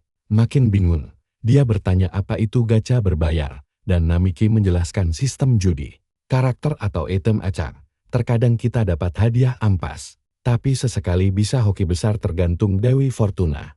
Hachi langsung naik pitam begitu tahu dia harus merogoh kocek dalam demi menjadi kuat. Karakter utama kita cuma bisa tertawa kecut membenarkan kejamnya dunia game gacha. Karena tidak punya uang sepeser pun, Hachi panik mencari solusi. Namiki menyarankan agar dia mencari pekerjaan halal atau mendaftar jadi penjelajah sepertinya. Meski wajah cantiknya tertutup tudung jubah yang besar, Hachi tetap menjadi pusat perhatian sepanjang jalan. Apalagi saat pertempuran kemarin, wujud aslinya sempat terekspos di depan publik, dan rumor liar mulai menyebar kemana-mana. Namiki sadar kalau mereka lengah sedikit saja, identitas asli Hachi bisa memicu kekacauan besar. Ditambah lagi dengan kerusakan parah kota yang tidak boleh dikaitkan dengan Hachi yang sebenarnya merupakan monster level bencana Orochi. Tiba-tiba saja, Hachi berteriak kesal karena merasa diculikin. Memaksa Namiki meminta maaf karena asyik melamun sendiri. Hachi curiga apakah dia sedang cemas seperti saat pertama kali mereka bertemu. Sambil tertawa jahil, dia mendadak mengumumkan ingin mendaftar jadi petualang resmi yang langsung membuat Namiki tersedak. Karakter utama kita mencoba menjelaskan kondisi rumitnya. Bisa menjadi bumerang bagi mereka. Namiki ragu pihak asosiasi mau menerima monster seperti dirinya. Tapi Hachi yakin pengaruh besar Namiki sekarang bisa mempermudah segalanya. Namiki membalas bahwa birokrasi tidak semudah itu. Dan Hachi cuma menyeringai manis, mengaku dia murni butuh uang dingin buat gacha. Sepanjang jalan menuju lokasi, Namiki mengomel karena Hachi terus menatap layar ponsel tanpa henti sejak kemarin malam. Dari atas gedung pencakar langit, beberapa sosok misterius mengawasi pergerakan mereka berdua yang sedang menuju markas asosiasi. Begitu sampai di lobi utama, Ayaka menyambut mereka hangat dengan senyuman indahnya, dan berkata sudah lama menanti kedatangan mereka. Tanpa buang waktu, Namiki memperkenalkan Hachi sebagai teman baiknya. Hachi malah bercanda minta dipanggil pembantu setianya yang langsung disuruh diam oleh Namiki. Ayaka terkeker melihat tingkah kocak mereka, lalu menuntunnya masuk lebih dalam. Namiki penasaran kenapa mereka dipanggil ke sini secara mendadak. Ayaka berjanji akan menjelaskan semuanya di dalam ruangan kerja nanti. Ayaka menceritakan bahwa aksi luar biasa mereka berdua saat melawan Orochi sudah dilaporkan ke atasan tertinggi asosiasi. Mengetahui sang manajer senior sangat tertarik ingin bertemu dengannya. Namiki langsung dibuat panik dan tidak menyangka hal ini akan terjadi. Ayaka juga menambahkan kalau Himawari dan Ishihara turut dipanggil hari ini juga agar urusan cepat kelar tanpa ditunda besok. Tak lama kemudian mereka tiba di lantai puncak dan kalian pasti penasaran apa motif tersembunyi manajer itu menemui mereka. Tiba-tiba Hachi berbisik memperingatkan adanya aura aneh yang semakin mendekat seiring lift yang bergerak naik. Namiki mengiyakan karena dia juga merasa ada mata misterius yang mengintai mereka dari kegelapan. Hachi memintanya tetap waspada. Di depan pintu lantai 48, Ayaka mengetuk pintu meminta izin masuk. Kalian dan saya bakal masuk ke salah satu bagian paling menegangkan dari cerita ini. Sang manajer menyambut mereka. Resepsionis pun pergi, menyisakan karakter utama bersama pria berjas misterius yang mengaku sebagai presiden Asosiasi Penjelajah dan menyapa sang protagonis. Lalu dia langsung bertanya siapa gadis di sampingnya. Sambil Pak Tua itu berbasa-basi, Haruka sadar kalau di balik wajah konyolnya itu, dia sebenarnya sangat kuat dan Hachi merasa Pak Tua ini menyembunyikan sesuatu yang besar. Sang protagonis yang bingung kenapa mereka langsung dipanggil ke ruangan ini, akhirnya bertanya apa maunya. Sambil tersenyum licik, Presiden berkata dia hanya ingin berterima kasih karena telah membantu menaklukkan Orochi tempo hari dan menangkap para penjahat. Tapi tepat setelah itu, wajahnya langsung berubah. Sangat bersemangat karena Kyogoku menceritakan pertarungan hebat mereka dan dia kagum bocah ini bisa mengalahkan 3 wujud kelas bencana dengan sekali pukul. Tiba-tiba, pria berjas itu menjadi sangat serius dan bertanya, apakah Haruka telah membuat kontrak dengan sang penjahat? Dengan cepat, si pemuda merasakan aura mengerikan itu dan mulai ketakutan. Dia mencoba menganalisisnya, tapi rekannya mengingatkan bahwa dia tidak punya keahlian deteksi. Sang wanita menjelaskan Pak Tua itu memakai sihir kelas mitos, sehingga statusnya tidak bisa dibaca. Mendengar hal itu, sang protagonis bertanya apakah itu sihir yang sama. Sebelumnya, gadis itu membenarkannya dan berkata meski tidak tahu detailnya. Yang jelas Pak Tua ini punya banyak informasi berharga. Sadar pria ini bukan orang sembarangan, dia pun meminta rekannya untuk tetap berlindung di belakangnya. Setelah itu, si pria berjas mengaktifkan keahliannya untuk menguji kemampuan mereka. Sementara di luar koridor, 2 rekan kerja lewat dan bertanya, apakah mereka sudah ada di dalam? Dan sekretaris menjawab mereka mungkin sedang mengobrol dengan bosnya. Tiba-tiba, pintu ruangan itu roboh menimpa kepalanya. Sontak, Himari langsung mencabut pedangnya karena penasaran dengan apa yang terjadi setelah merasakan luapan energi besar. Sang protagonis memperingatkan rekannya agar jangan mendekat. Detik berikutnya, sang presiden meluncurkan serangannya ke arah Haruka yang mencoba menggunakan pengamatan ilahi miliknya, namun gagal. Pemuda itu berpaling pada Hachi dan memintanya untuk mengurus Hyogaku serta Ishihara. Dia kemudian berlari ke arah Himari sambil berpikir ini adalah pertaruhan hidup mati. Sang protagonis mencoba menetralkan serangan musuh, namun dia hanya berhasil membelahnya. Karena tidak ada jalan keluar, dia langsung memeluk rekannya untuk melindungi gadis itu. Tapi tak disangka, Hachi melompat ke depan, menahan seluruh serangan dan memperlihatkan wujud aslinya yang sebenarnya. Bahkan setelah itu, gadis itu tersenyum dan bertanya apakah si pemuda terluka. Dengan panik, Haruka menjawab dia baik-baik saja, namun mencemaskan luka-lukanya. Dan wanita itu menjelaskan kalau dia hanya sedang lengah. Himari berterima kasih atas bantuannya dan berkata mereka harus segera mengobati luka tersebut. Tapi Hachi tampak sangat tidak peduli dengan lukanya sendiri. Hachi memutuskan menggunakan keahlian pemulihan untuk menyembuhkan luka-lukanya. Membuat gadis di sampingnya terkejut karena dia kembali pulih dalam hitungan detik. Sang protagonis bertanya, apakah rekannya benar-benar baik-baik saja dan Wanita itu mengiyakan. Setelah itu, dia memperingatkan bahwa mereka harus mulai serius dari sekarang jika tidak ingin berakhir mati. Di sisi lain, Pak Tua itu merasa sangat terkesan karena mereka berdua jauh lebih hebat daripada yang tertulis di laporan. Nah, perhatikan bagian ini, karena Pak Tua itu malah makin bersemangat bertarung. Tapi sang sekretaris tiba-tiba datang berteriak histeris menyuruh mereka berhenti. Akhirnya semua orang memutuskan untuk tenang dan mulai membersihkan kekacauan itu. Sang presiden pun meminta maaf karena telah bertindak berlebihan. Sekretarisnya mengomel bahwa dia sudah memperingatkan tentang status Namiki sebelumnya. Dan jika dia bertarung sekuat tenaga, dia bisa menghancurkan seluruh area di sekitar mereka. Dia memintanya untuk berpikir lebih jernih, dan pria itu mengangguk paham. Karena sangat bingung, Haruka mendekat dan bertanya tentang apa yang sebenarnya terjadi di sini. Wanita itu menjelaskan mereka dipanggil hanya untuk diuji, guna memastikan apakah mereka berdua berpotensi menjadi musuh atau tidak. Gadis itu lalu bertanya apakah Hachi adalah sang Orochi kelas bencana yang membuat semua orang terkejut. Sementara si gadis malah penasaran bagaimana mereka bisa tahu hal itu. Lalu sang presiden memperlihatkan sesuatu yang memicu aura lain di dalam dirinya, menyadari siapa sosok itu. Hachi bergumam makhluk tersebut seharusnya tinggal di kedalaman ruang bawah tanah yang paling gelap. Sang protagonis bertanya, apakah rekannya mengenal entitas tersebut, dan si gadis mengungkap bahwa mereka punya sejarah masa lalu. Dia mengira Lindworm akan menjauh dari manusia alih-alih membuat kontrak dengan mereka. Haruka menyadari ada hubungan erat di antara mereka berdua, dan bertanya-tanya, apakah masih ada naga lainnya.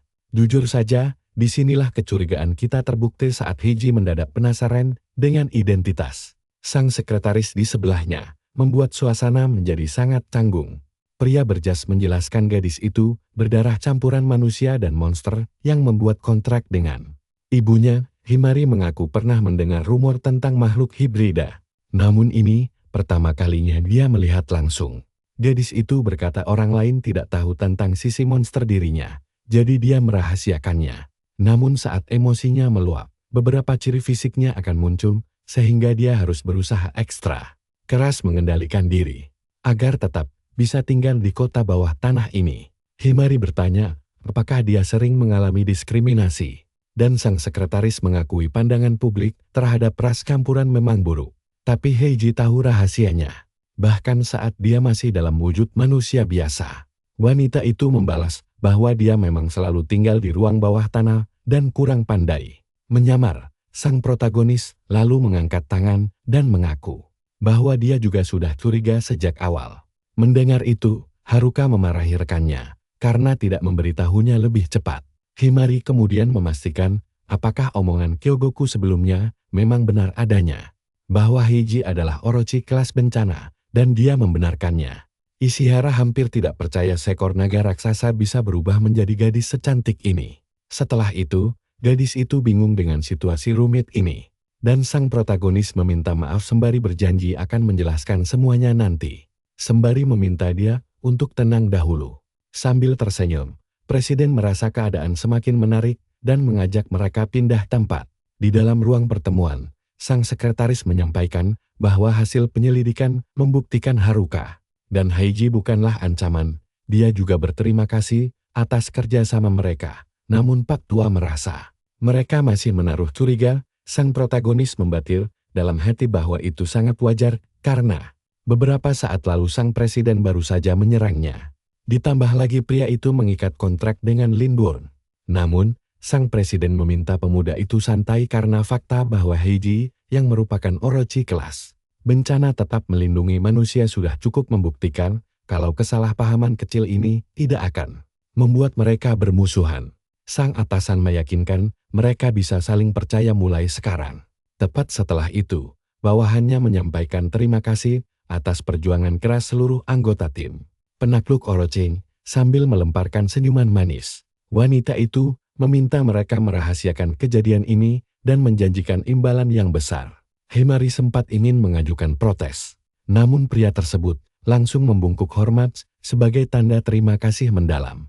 Setelahnya, dia memberitahu Haruka bahwa dia kini resmi menjadi penjelajah tingkat Pemuda itu mengaku agak gugup karena sebelumnya dia hanyalah peringkat D. Namun Pak Tua mengingatkannya tentang pembuktian kehebatan sang protagonis di pertarungan terakhir yang membuatnya sangat layak. Himari pun meminta sang presiden untuk mempertimbangkannya baik-baik karena dia telah mengawasi pertarungan pemuda itu selama ini. Dengan begitu, kedua belah pihak akhirnya sepakat. Sang bos kemudian memutuskan untuk secara resmi mengizinkan Heiji bergabung dengan asosiasi. Mendengar kabar gembira itu, si gadis langsung memeluk erat sang protagonis, agar mereka bisa terus bersama. Sementara itu, Himari menatap tajam ke arah mereka dan menuntut penjelasan lengkap mengenai hubungan intim yang terjalin di antara mereka berdua. Di sudut kota lain, kabar tentang penjelajah peringkat D yang mendadak melompat ke peringkat A sudah menyebar luas. Meski banyak orang menganggapnya kabar bohong. Di ponsel salah satu warga, semua berita hanya membahas tentang promosi gila itu. Tiba-tiba sesosok pria mirip Michael Jackson muncul dan bertanya apa yang sedang dibacanya dengan nada penasaran. Gadis berambut pirang bernama Ichigo menjawab dia bebas membaca sepuasnya selagi dia mandi. Himari seketika teringat momen ketika desanya diserbu oleh kawanan monster mengerikan. Saat itu dia melompat melindungi Haruka dan menanyakan keadaannya. Si pemuda menenangkannya dengan berkata itu hanya luka goresan kecil. Dia heran kenapa monster-monster itu berada di desanya, dan saat dia lengah, seekor makhluk langsung menerjangnya. Percaya deh, kalian bakal kaget melihat kelanjutan pertarungan epik ini di video berikutnya. Yuk ikuti kisah seru ini. Haruka menangis melihat dia rela terluka demi melindunginya, lalu berjanji akan jadi lebih kuat. Tapi kembali ke masa kini, Heiji malah asik mencoba pakaian baru di toko. Dia bertanya pada rekan kerjanya bagaimana penampilannya. Cowok itu bilang pakaiannya tidak terlihat buruk sama sekali. Sementara Himari langsung memberikan pujian bertubi-tubi dan menyebut penampilannya itu benar-benar sangat sempurna tanpa celah. Setelah itu, mereka penasaran bagaimana wanita itu menyembunyikan ekornya. Dan dia menjelaskan kalau dia mendapat tips dari Kyogoku. Haruka langsung berkomentar kalau mereka berdua sekarang terlihat sering menghabiskan waktu bersama. Wanita itu memutuskan untuk membeli pakaian tadi, tapi dia masih belum puas dan malah mengajak mereka ke toko lain. Himari memintanya untuk menunggu sebentar karena dia harus membayar belanjaannya terlebih dahulu. Namun Heiji mengungkapkan kalau dia benar-benar bokek. Setelah itu, dia bertanya apakah sang protagonis bisa membayar kali ini. Si cowok tidak keberatan, tapi sebelum dia bertindak, rekan kerjanya menawarkan diri membayar tagihan. Haruka bilang dia tidak perlu melakukan itu, tapi si gadis bersikeras tidak apa-apa. Heiji sudah membantunya tempo hari, jadi sekarang mereka impas. Mendengar itu, si wanita langsung kegirangan dan memujinya sebagai orang baik. Dia lalu bertanya apakah boleh memanggilnya Himari saja mulai sekarang, yang langsung disetujui. Tak lama kemudian, mereka pergi ke kafe di mana sang protagonis berterima kasih atas bantuannya. Tadi, membuat si gadis tertawa gele. Dia bercanda kalau untung saja dia ada di sana. Heiji mulai bosan dan bertanya, apakah ini belum waktunya pulang ke rumah? Si cowok mengiyakan. Lalu si wanita mulai bersenandung sambil berkata saatnya untuk balas dendam. Haruka terkejut, dia berniat lanjut bermain setelah sampai rumah. Mendengar itu, Himari tampak agak terganggu dan penasaran apakah mereka tinggal bersama. Lalu si cowok menjawab ya. Sang protagonis pun menjelaskan alasannya. Dia menjelaskan kalau gadis itu tidak punya uang untuk menyewa tempat tinggal lain. Heiji menimpali bahwa sudah sewajarnya dia berada di sisi tuannya. Setelah itu, Himari penasaran kenapa wanita itu memanggil rekannya begitu. Dia lalu menyudutkan si cowok ke dinding sambil bertanya, apakah dia menyukai hal mesum semacam itu. Membuatnya makin gugup. Tiba-tiba saja, si gadis mengusulkan agar dia dan Heiji tinggal bersama saja, namun si wanita menolak. Dia tidak bisa meninggalkan tuannya, tapi Himari bilang sang protagonis boleh ikut juga. Tiba-tiba ponsel cowok itu bergetar, dan dia meninggalkan meja untuk memeriksanya. Ternyata ada pesan mendesak dari Kyogokui yang memberitahu sesuatu. Nah, perhatikan bagian ini, karena ada bahaya besar datang. Sekjen berkata kawanan goblin dalam jumlah besar mendadak muncul di lantai 3 ruang bawah tanah. Dan salah satu di antara mereka adalah sang juara goblin. Akibatnya banyak orang terluka dan sang sekjen meminta tolong apakah mereka bisa mampir ke sana. Tanpa pikir panjang, kelompok itu menerima permintaan tersebut dan langsung berangkat. Di dalam, Heiji mulai penasaran apakah tuannya lelah. Sebab mereka sudah berlari cukup lama. Namun si cowok menjawab kalau jaraknya masih 1 kilometer lagi, membuat rekannya kecewa. Dia lalu bertanya kenapa mereka harus jalan kaki, dan sang protagonis pun teringat alasannya. Wanita itu hanya bisa bergerak cepat jika ada air, sedangkan di sini kering kerontang. Heiji menyarankan menggunakan mobil, tapi Himari menjelaskan bahwa mereka tidak punya izin khusus untuk memakai kendaraan milik asosiasi tersebut. Proses birokrasinya sangat berbelit-belit. Si gadis bercerita saat mereka pergi membasmi Orochi. Mereka sudah mengajukan permintaan, tapi tidak mendapatkan apa-apa. Mereka kesulitan mengatur pembagian armada kendaraan karena situasi darurat yang terus terjadi. Heiji merasa kesal dengan manusia yang kaku soal aturan. Lalu sang protagonis menjelaskan fungsi aturan demi menjaga ketertiban. Setelah itu, Haruka memperhatikan pemeliharaan tempat tersebut dan penasaran dari mana sumber dananya. Tiba-tiba kepalanya mulai terasa sakit, membuat rekannya khawatir dan bertanya apakah dia baik-baik saja. Si cowok mengiyakan, lalu berterima kasih karena sudah mengkhawatirkannya. Tak lama kemudian mereka melihat secercah cahaya di ujung terowongan. Saat tiba di sana mereka dibuat bingung dengan apa yang terjadi. Di depan mereka tergeletak tumpukan goblin yang sudah babak belur di tanah. Si cowok menduga ada orang lain yang sudah mendahului mereka ke tempat ini.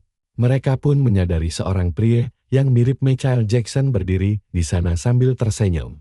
Misterius, sang protagonis bertanya-tanya apakah dia menghabisi semua monster sendirian. Tapi si pria mengaku dibantu oleh orang lain. Mendengar itu, mereka bertiga langsung bersiap siaga. Haruka berkata dia tidak melihat siapapun di sana. Namun si pria menyebut dia keliru karena rekannya berdiri tepat di sebelahnya. Tiba-tiba saja, si pemuda menyadari kehadiran seorang gadis. Hal itu membuatnya bingung bagaimana gadis tersebut bisa mendekat tanpa terdeteksi olehnya. Si pria misterius menjelaskan kalau rekannya sudah ada di sana sejak awal. Kemudian si gadis membuka mulutnya dan memuji kekuatan sang protagonis. Detik berikutnya, si gadis langsung menerjang Haruka. Namun dia berhasil menghindar dengan lincah dan kagum akan kecepatan lawannya. Si gadis berkata kekuatannya bukan omong kosong belaka. Dan karena itu, dia memutuskan bertarung dengan jujur. Pertarungan sengit pun berlanjut. Dan Mia menjelaskan kalau rekannya hanya ingin menguji kemampuan Himari. Di sisi lain, Ichigo merasa itu masih belum cukup dan terus melancarkan serangan beruntun tanpa memberi napas sama sekali. Sang protagonis berusaha setengah mati untuk mengalihkan perhatian si gadis. Sementara itu Himari heran bagaimana anak sekecil itu bisa sekuat ini. Tiba-tiba saja, si gadis mengaktifkan keterampilan getaran langsung pada tubuh wanita tersebut. Dia sadar jika terus begini, tubuhnya akan mengalami kelebihan beban yang fatal. Ichigo menyuruh wanita itu mengeluarkan seluruh kemampuannya, dan dia membalas agar jangan pernah meremehkan kekuatannya yang sebenarnya. Kalian pasti tahu kelanjutannya kan? Himari memusatkan seluruh ototnya untuk melakukan penguatan tubuh. Keduanya bentrok hingga terpental mundur, memicu rasa saling menghormati. Tapi si bocah berkata pertarungan belum usai. Himari tidak gentar dan balas menerjang lawannya kembali. Namun sebelum senjata mereka beradu lagi, Mari menggunakan keahlian khusus untuk menukar posisi mereka. Guna menghindari pertempuran konyol ini, Ichigo memperingatkan rekannya. Dia melarang rekannya melakukan hal-hal yang tidak berguna. Si pria meminta maaf karena ikut campur, tapi yang penting musuh sudah dekat. Haruka membenarkan ucapan itu karena bahaya besar memang sedang mengarah ke mereka. Sementara itu, seorang penjelajah berlari ketakutan dikejar monster ganas. Namun dia tidak bisa lari lebih jauh lagi. Setelah itu, kawanan monster serupa bermunculan. Dipimpin oleh sosok monster yang jauh lebih raksasa di belakang. Himari memastikan kebenaran info itu dan si cowok mengiyakannya. Dia menyebut ada 30 monster ditambah satu entitas level tinggi yang akan tiba dalam waktu 1 menit. Mari merasa kagum dengan kemampuan analisis hebat milik sang protagonis. Ichigo menyadari rekannya sedang menatap tajam ke arah lain dan menyebut tindakan itu menjijikan. Si pria menegaskan situasinya sangat kritis. Jadi mereka berdua harus bekerja sama. Segera setelah itu, bahaya yang dinanti pun muncul. Kawanan monster itu mendadak muncul mengejar para penjelajah lain. Melihat monster yang paling besar, Haruka langsung menduga dialah pemimpin kelompok tersebut. Setelah itu, sistem memberikan rute terbaik untuk mengatasi situasi rumit ini. Hal itu membuat si pemuda sadar mereka bisa menghadapinya bersama. Dia memerintahkan Himari maju menyerang bersama anak kecil itu dan meminta Heiji memberikan tembakan perlindungan, sementara dia sendiri akan menyelamatkan orang tak bersalah dan mengurusi bos monster. Sebelum bertindak, dia memperkenalkan diri kepada pasangan misterius tadi dan meminta Mia membantu para gadis, yang langsung disetujui. Pria mirip Raja Pop itu kagum dengan rencana cepatnya. Bagaimana sang protagonis bisa menyusun taktik secepat itu dengan memanfaatkan kemampuan semua orang. Sesosok monster menerkam Himari, tapi dia berhasil bertahan dan membalas serangan. Wanita itu menyadari monster-monster ini bergerak lebih taktis. Ichigo menyuruhnya tetap waspada karena masih banyak monster lain yang merayap di belakangnya.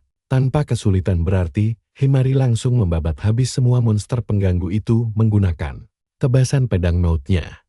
Bahkan gadis kecil itu juga menyadari keanehan perilaku makhluk-makhluk mengerikan tersebut. Dia segera meminta sesuatu pada Mia, dan seketika kapak besar milik si gadis berubah ukuran menjadi raksasa. Para monster pun menyerbunya. Namun hanya dengan sekali ayunan senjata dahsyat itu, dia langsung meratakan semuanya. Tak lama kemudian, pemimpin mayat hidup itu mengamuk dan mengejar seorang petualang. Melihat aksi itu, Haruka penasaran apakah itu kemampuan unik. Dia segera memperingatkan Heiji kalau monster itu sangat merepotkan. Wanita itu pun memberikan dukungan agar tuannya bisa terus maju mendesak lawan. Berkat pengalihan tersebut, sang protagonis berhasil mendaratkan pukulan telak. Dia berhasil menghabisi sang monster berkulit teba hingga membuat level mereka berdua naik drastis. Haruka dan rekannya merayakan kemenangan epik ini. Sementara itu, Himari mulai menatap rekannya dalam keheningan yang cukup lama. Si cowok bertanya apakah ada yang salah, namun dengan senyum manis, dia menjawab tidak apa-apa. Dia mulai merenungkan bagaimana pemuda itu telah berubah begitu banyak. Para petualang yang diselamatkan membungkuk berterima kasih. Namun si pemuda merasa tidak perlu sampai diperlakukan sehormat itu. Himari tersenyum bangga pada sang protagonis, membuatnya salah tingkah. Si pemuda pun teringat kembali masa-masa kelam saat orang-orang sering mengejeknya. Dia dijek lemah di level 100 belum akhirnya tewas. Tapi sekarang semua berbeda karena dia makin kuat dan punya teman andalan. Dan itulah akhir perjalanan hebat kita kali ini. Sampai jumpa di kisah seru berikutnya. Yuk ikut denganku, kita bakal lihat ujian dewa yang berharap kelak dia paham takdirnya. Untuk itu, mereka harus menjelajah dunia lebih dalam. Si tokoh utama kita baru berumur 21 tahun dan berangka.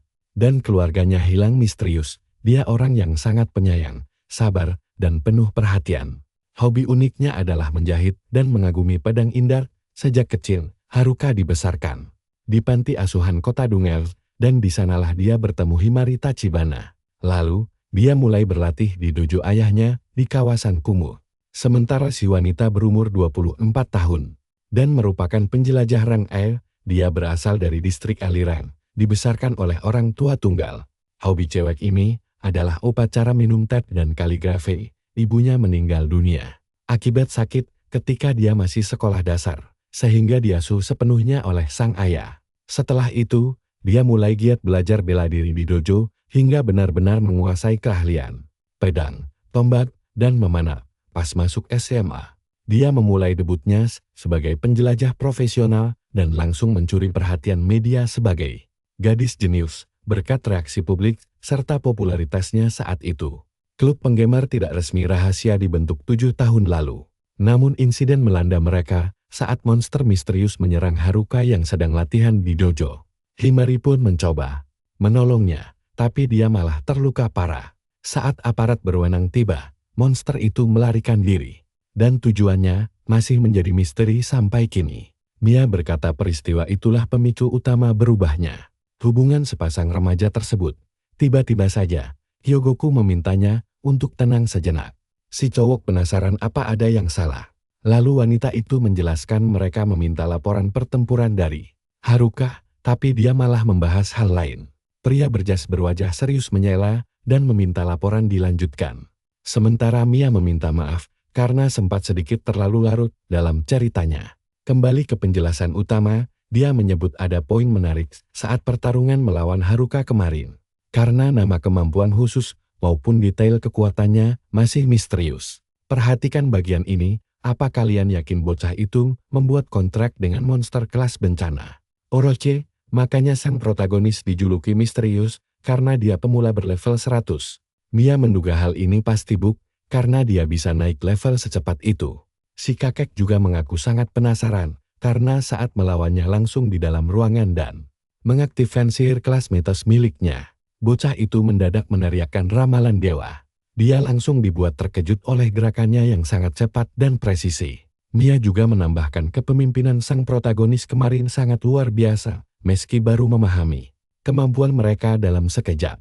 Sang presiden lalu memperingatkan bahwa Haruka bisa menjadi ancaman potensial karena menyimpan rahasia besar, walau dia tetap mengaku bocah itu memang sangat menarik. Kyogoku bertanya, apakah tidak lebih seru jika evaluasi pribadinya dibocorkan?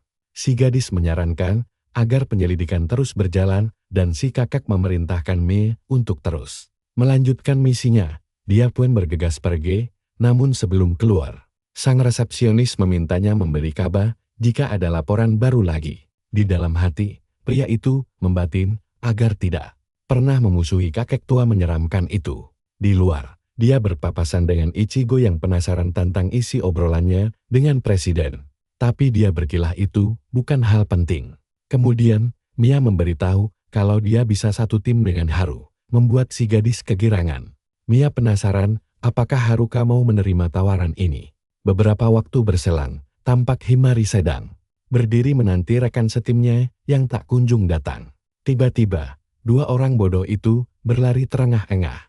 Haichi heran mengapa mereka terlambat lagi, lalu Haruka beralasan kalau si cewek sangat susah dibangunkan pagi tadi. Temannya membela diri bahwa dia tidak bisa terpejam sampai subuh. Haruka tetap menyalahkan mereka karena telat bangun. Haichi mengeluh tempat itu bahkan tidak memiliki item bagus, namun Haruka bosan dengan segala alasannya.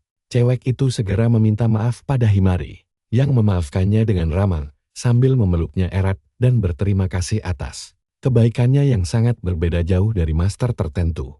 Tak lama, dia muncul bersama temannya dan ikut meminta maaf karena terlambat. Dia beralasan kalau Ichigo sangat sulit dibangunkan akibat tekanan darah rendah yang membuatnya lemas setiap pagi. Setelah itu, kelompok tersebut memasuki Dungeon dengan target membasmi sang bos monster beserta anak buahnya di lantai terdalam. Kalian pasti penasaran dari mana misi ini berasal. Karena tidak terdaftar di papan pengumuman resmi guild, ditambah hadiahnya sangat besar, sekitar 5 juta yen, Haichi menebak jika mereka membaginya, masing-masing mendapat 1 juta koin yang membuatnya bersemangat memborong game. Impian tak lama, Mia meminta semuanya untuk percaya saja padanya walau detail clean tidak boleh diungkap. Ichigo mulai memojokkannya, dan si cowok segera menyuruhnya melupakan hal itu sejenak. Lalu, dia teringat betapa girangnya gadis itu ketika mendengar ide untuk membentuk kembali kelompok petualang mereka. Tersebut, si pirang menyangkal hal itu, berkata mungkin orang lain yang berpikir demikian. Sang protagonis tampaknya memahami sindiran tersebut, namun memilih tetap fokus pada misinya. Haruka merenungi bagaimana takdir hidupnya berubah total setelah mendapatkan berkah ramalan dewa. Walau banyak detail skill yang misterius, keuntungannya, dia bisa meraup poin pengalaman dalam jumlah fantastis, yang jika sampai ketahuan penjelajah lain pasti langsung diperebutkan.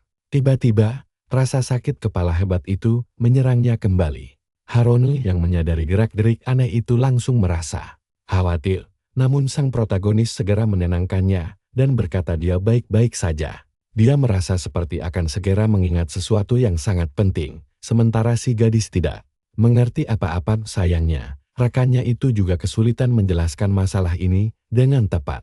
Tiba-tiba saja, mereka mendapat kabar kalau monster kelas bencana sedang mendekat. Haruka langsung mengaktifkan ramalan dewa demi menyusun strategi perang. Melihat pemuda itu terus terdiam, Mia heran dengan situasi yang terjadi. Haruka sadar sedang diawasi lalu Merasa terganggu, dia curiga kalau Mia tidak sekadar menganggapnya misterius, melainkan sudah mulai mencurigainya secara serius. Haichi mengaku pikiran pria itu memang sangat sulit ditebak. Haruka berkata ramalan dewa membagi mereka menjadi 2 kelompok, jadi dia butuh bantuannya. Setelah itu, wanita tersebut memperingatkan adanya beberapa ksatria goblin di barisan musuh. Dan jika terkepung oleh kelompok kuat seperti itu, urusannya bakal panjang. Untuk mengatasinya, lebih baik mereka berpencar. Haichi menyuruh Himari pergi bersama Mia ke arah kanan dan bersiap menunggu, sementara dia pergi ke kiri bersama Haruka dan Ichigo untuk memasang jebakan. Penyergapan, Himari sempat heran kenapa rekannya mendadak bicara begitu.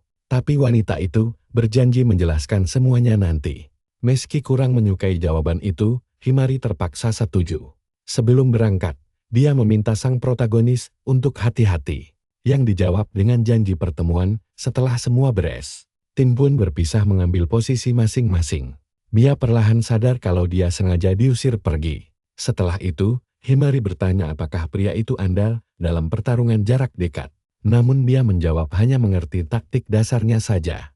Himari menjelaskan musuh mengandalkan taktik kelompok. Jadi dia menyusun rencana, sementara Mia menjaga lini belakang. Mendengar itu, Mia berkata karakter gadis ini sangat kaku, kebalikan dari si tokoh utama. Dia pun iseng bertanya, apakah mereka berdua pacaran, membuat wajah Himari langsung memerah padam. Gadis itu menganggap topik itu tidak sopan, sementara Mia berdalih hanya ingin mencairkan suasana. Tiba-tiba, goblin penunggang serigala meluncur menyerang Himari, beruntung dia bisa menahannya. Mia berteriak menanyakan, apakah pertempuran bisa dimulai. Seketika, gadis itu melesat maju, namun salah satu monster. Musuh menyebarkan kabut tebal, dia sadar situasi memburuk karena pandangannya terhalang total. Tiba-tiba goblin merebut pedangnya dari arah belakang. Saat tersudut, Himari mulai mencari keberadaan. Mia yang tiba-tiba menghilang tak lama. Tubuhnya dihempaskan ke tanah lalu ditindih oleh monster-monster itu. Begitu melihat wajah menjijikkan mereka, dia langsung paham niat buruk yang mereka rencanakan dan mulai berteriak histeri agar segera dilepaskan. Sayangnya tubuhnya lemas tanpa tenaga. Dan percaya deh, kita semua pasti geram melihat para monster sampah ini. Tapi sebelum dia, sobat, lihat deh kelakuan goblin liar ini. Bahu Simbak langsung digigit sampai menjerit kesakitan. Sementara si monster malah tersenyum mesum kesenangan. Dia langsung sadar kalau ras buruk rupa ini cuma mengincar wanita dan anak-anak sebagai target pelampiasan nafsu demi mematahkan mental bertarungnya. Tapi anehnya, monster kroco beginikar tidak punya sihir penyerap tenaga fisik. Dia langsung curiga, jangan-jangan ini semua karena efek dari. Kalian harus lihat ini, kabut misterius tadi bikin luka di bahu gadis itu makin parah. Pas lagi panik nyari jalan keluar, Himari merasa payah banget karena bisa-bisanya lengah di saat jengking.